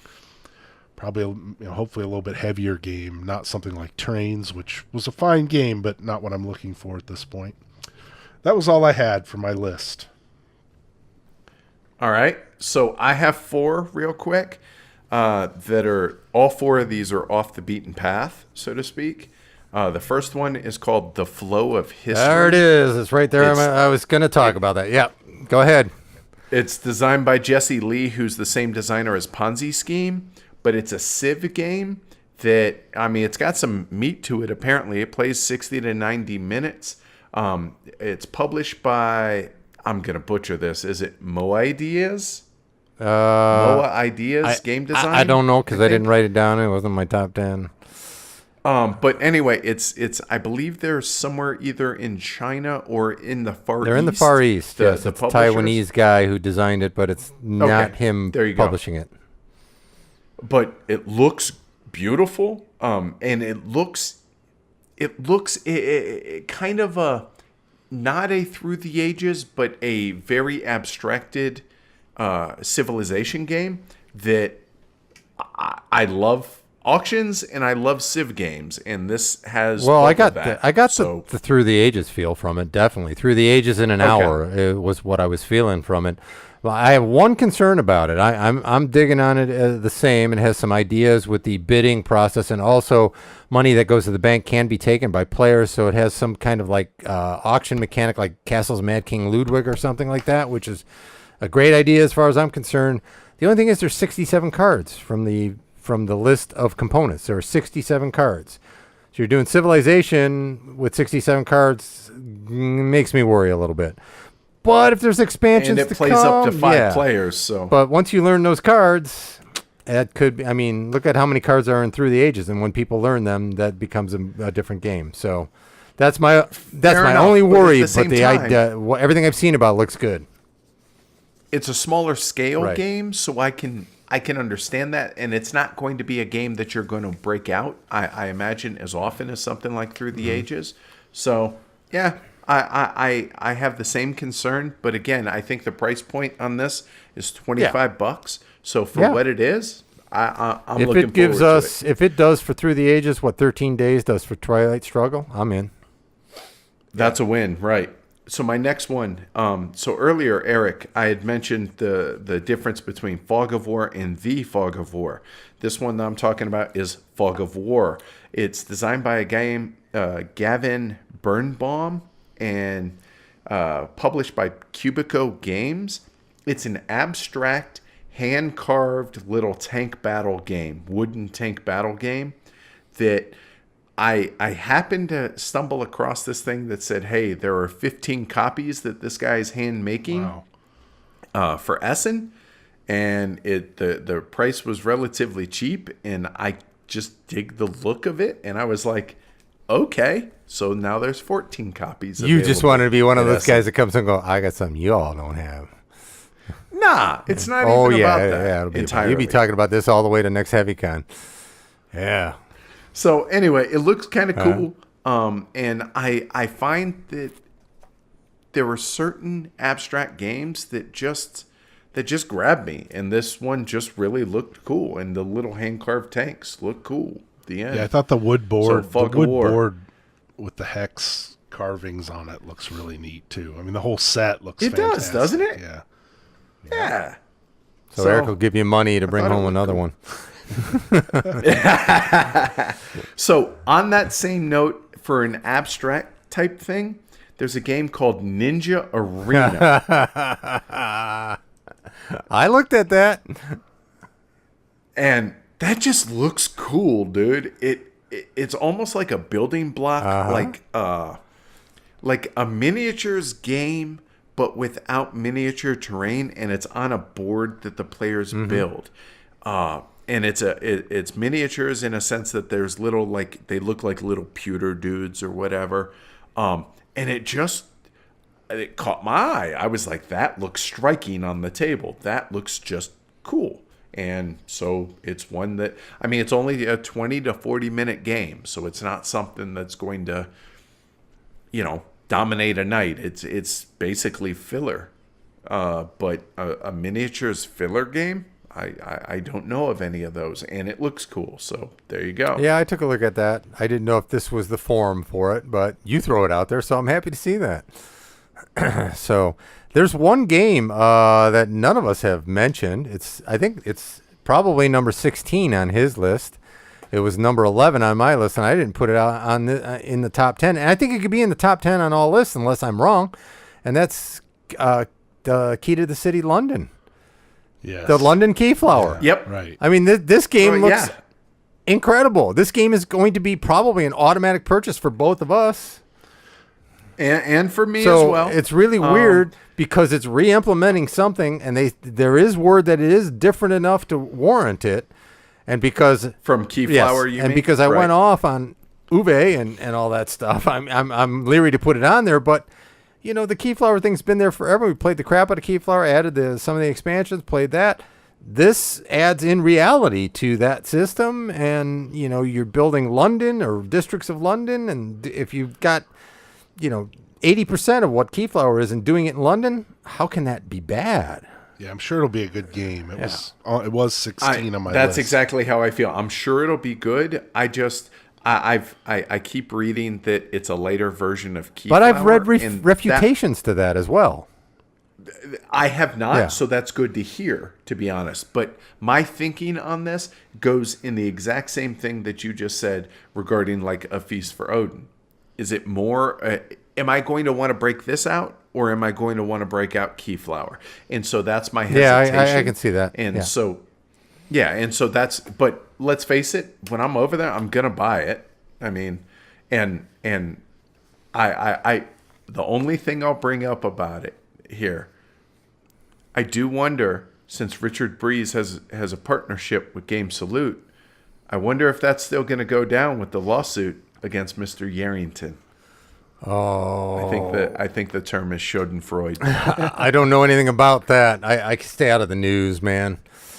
I'm afraid that I start looking at the news. But anyway, I'll be picking up an R&D copy of it for sure. While Bringing I'm a whole there's no empty doubt. suitcase But, with you? I'm going to be shipping a lot of boxes back. Let's put it that way. All right. So my last one, and this is you were talking about little filler type card games that you didn't want to include. This is one I wanted to mention just because of the track record. And this is a game by Stefan Riesthaus, the designer of Arkwright, but also of a little-known card game that came out last year as well called Visby. And I really, really, really enjoyed that game. And so the second part of that series, it's going to be a 3-part little card game series. And this one is called Talon, Tallinn. It says it plays in 10 to 20 minutes, which is about what Visby played in, but it was a really clever, thinky filler card game, and this seems to be very similar. Comes in a little Ziploc bag and a couple of components, a little board that folds up, and instructions, and that's it. But again, based on track record of both Visby as well as, his big game Arkwright, it's a no-brainer buy. It's going to be like 5-10 euros. Okay, yeah. I'm in. Cool. Yep. That's all I got. That's You about ready to wrap it up, Gal? So, are we done? Are so, we done? Hey, one thing. What is that good enough, people? Are those lists good enough for you? If you have any complaints, send your email to Tony Fryer on BGG. Any complaints you have about tonight's episode? So hopefully, both sides. I mean, obviously, there's a lot of crossover between our shows, but there isn't it's not 100%. No. So hopefully, our listeners got a taste of what y'all are about, and y'all's listeners got a taste of at least what I'm about, since Amanda has been not as active. Yeah, I don't research games. I play what's in front of me.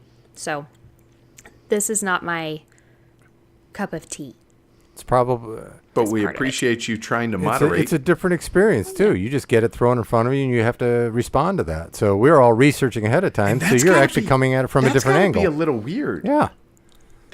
Seriously, because it's something that the three of us cannot, in any way, shape, or form, relate to. Yeah, it just doesn't interest me at all.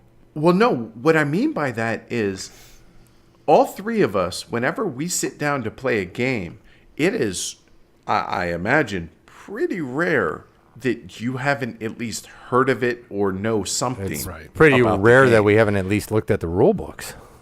Right. That's what I'm saying. That it's just completely, what's this? And that, I'm a little bit jealous. Yeah. Oh, yeah.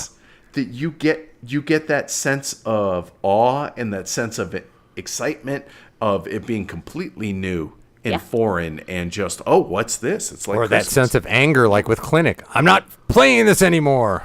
Exactly. Just throw it at the table. That's it. I'm putting Tina on this next year. I guess I'm getting dumped, and you're just going to do it with Tina. There we go. Yeah. No, I want that sense of. And they're going to rename it Punching Eric for all the time she punches him. I'm relating to what Edward's saying, and Amanda's approach here. I'd kind of like to experience that. Yeah, there's no way you can experience that. First of all, you can't stop buying the games. I can stop. I'll just make her do it. But you're still you'll open them up and look at the rule books. There's no way you could do that. I would challenge you to try that with all the new games come out. I'll read the rule books and you just come in blind. Ain't going to happen. So you'll have the Feast for Odin board upside down on the table. Yeah, this is the right side. This is where we play. That's Throw like that stuff over there. Stranger Things. I'll play on that side of the board, man. So... Anyway. So cool. This was fun. Hopefully folks enjoyed it, and maybe we can do some of this more in the future. Sounds good. It sounds good. It's fun for us, too. I'm having a good time. Yeah, this is great. Finally to see your face actually moving. Actually. At 2 frames a second there. Right. Yeah, I know. Right. I know. So, hey, real quick for your listeners, if they're interested, if they want to back up and go listen to our version of this, I guess, we're giving away a copy of either Arkwright or 1846, Winner's Choice. They just have to go back and listen to what to do. Oh, okay. For your listeners, what are we doing?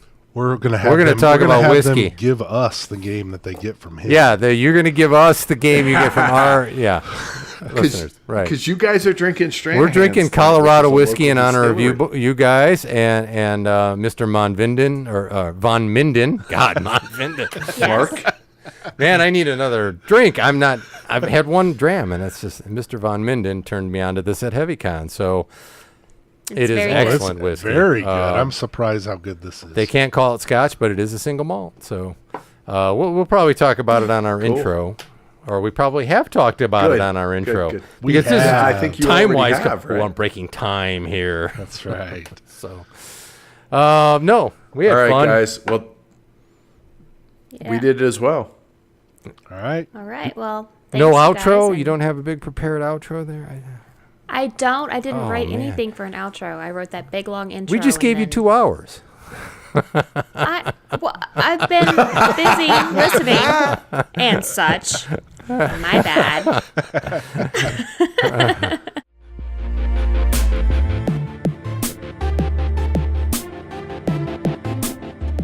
And for all those folks who don't know how to get in contact with us, Amanda? Our website is heavycardboard.com. Our email address is contact@heavycardboard.com. We love hearing from you guys, so please don't be shy.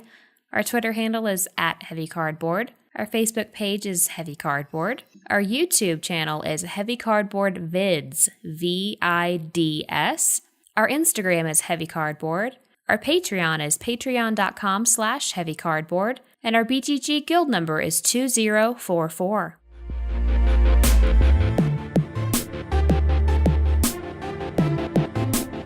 If you were at BGG-Con last year, there's no doubt that you noticed the gaming tables up at the front of the main gaming hall.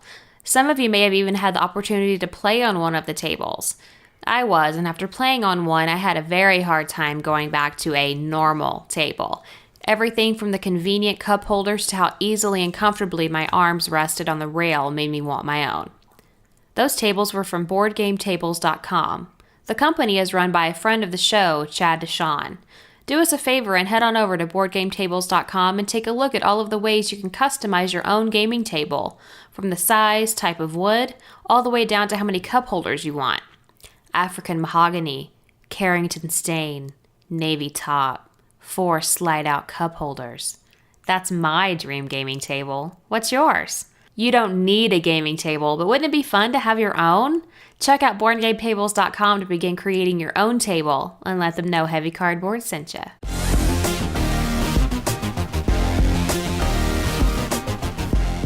So you excited about some of those games? Absolutely. Yeah, I wasn't really very talkative in that, and so sorry, everybody, but it's kind of hard to get a word in edgewise between both Jim and Edward. So Hey now. Hey. Leave me out of that. I totally fine. agree about Jim. No. No, it was that was a lot of fun. Hopefully y'all enjoyed it. If you followed the Anticipation Geek list that's updated, then you're aware of pretty much all of those games except for one, which is Democracy Under Siege. But if you go there now, it's all on there. So check that out if you're interested. And just like we mentioned in the contest, we're interested to hear what y'all's top 3 is. Yep, absolutely. Thanks again to Eric and Jim from Punch and Cardboard for coming on with us.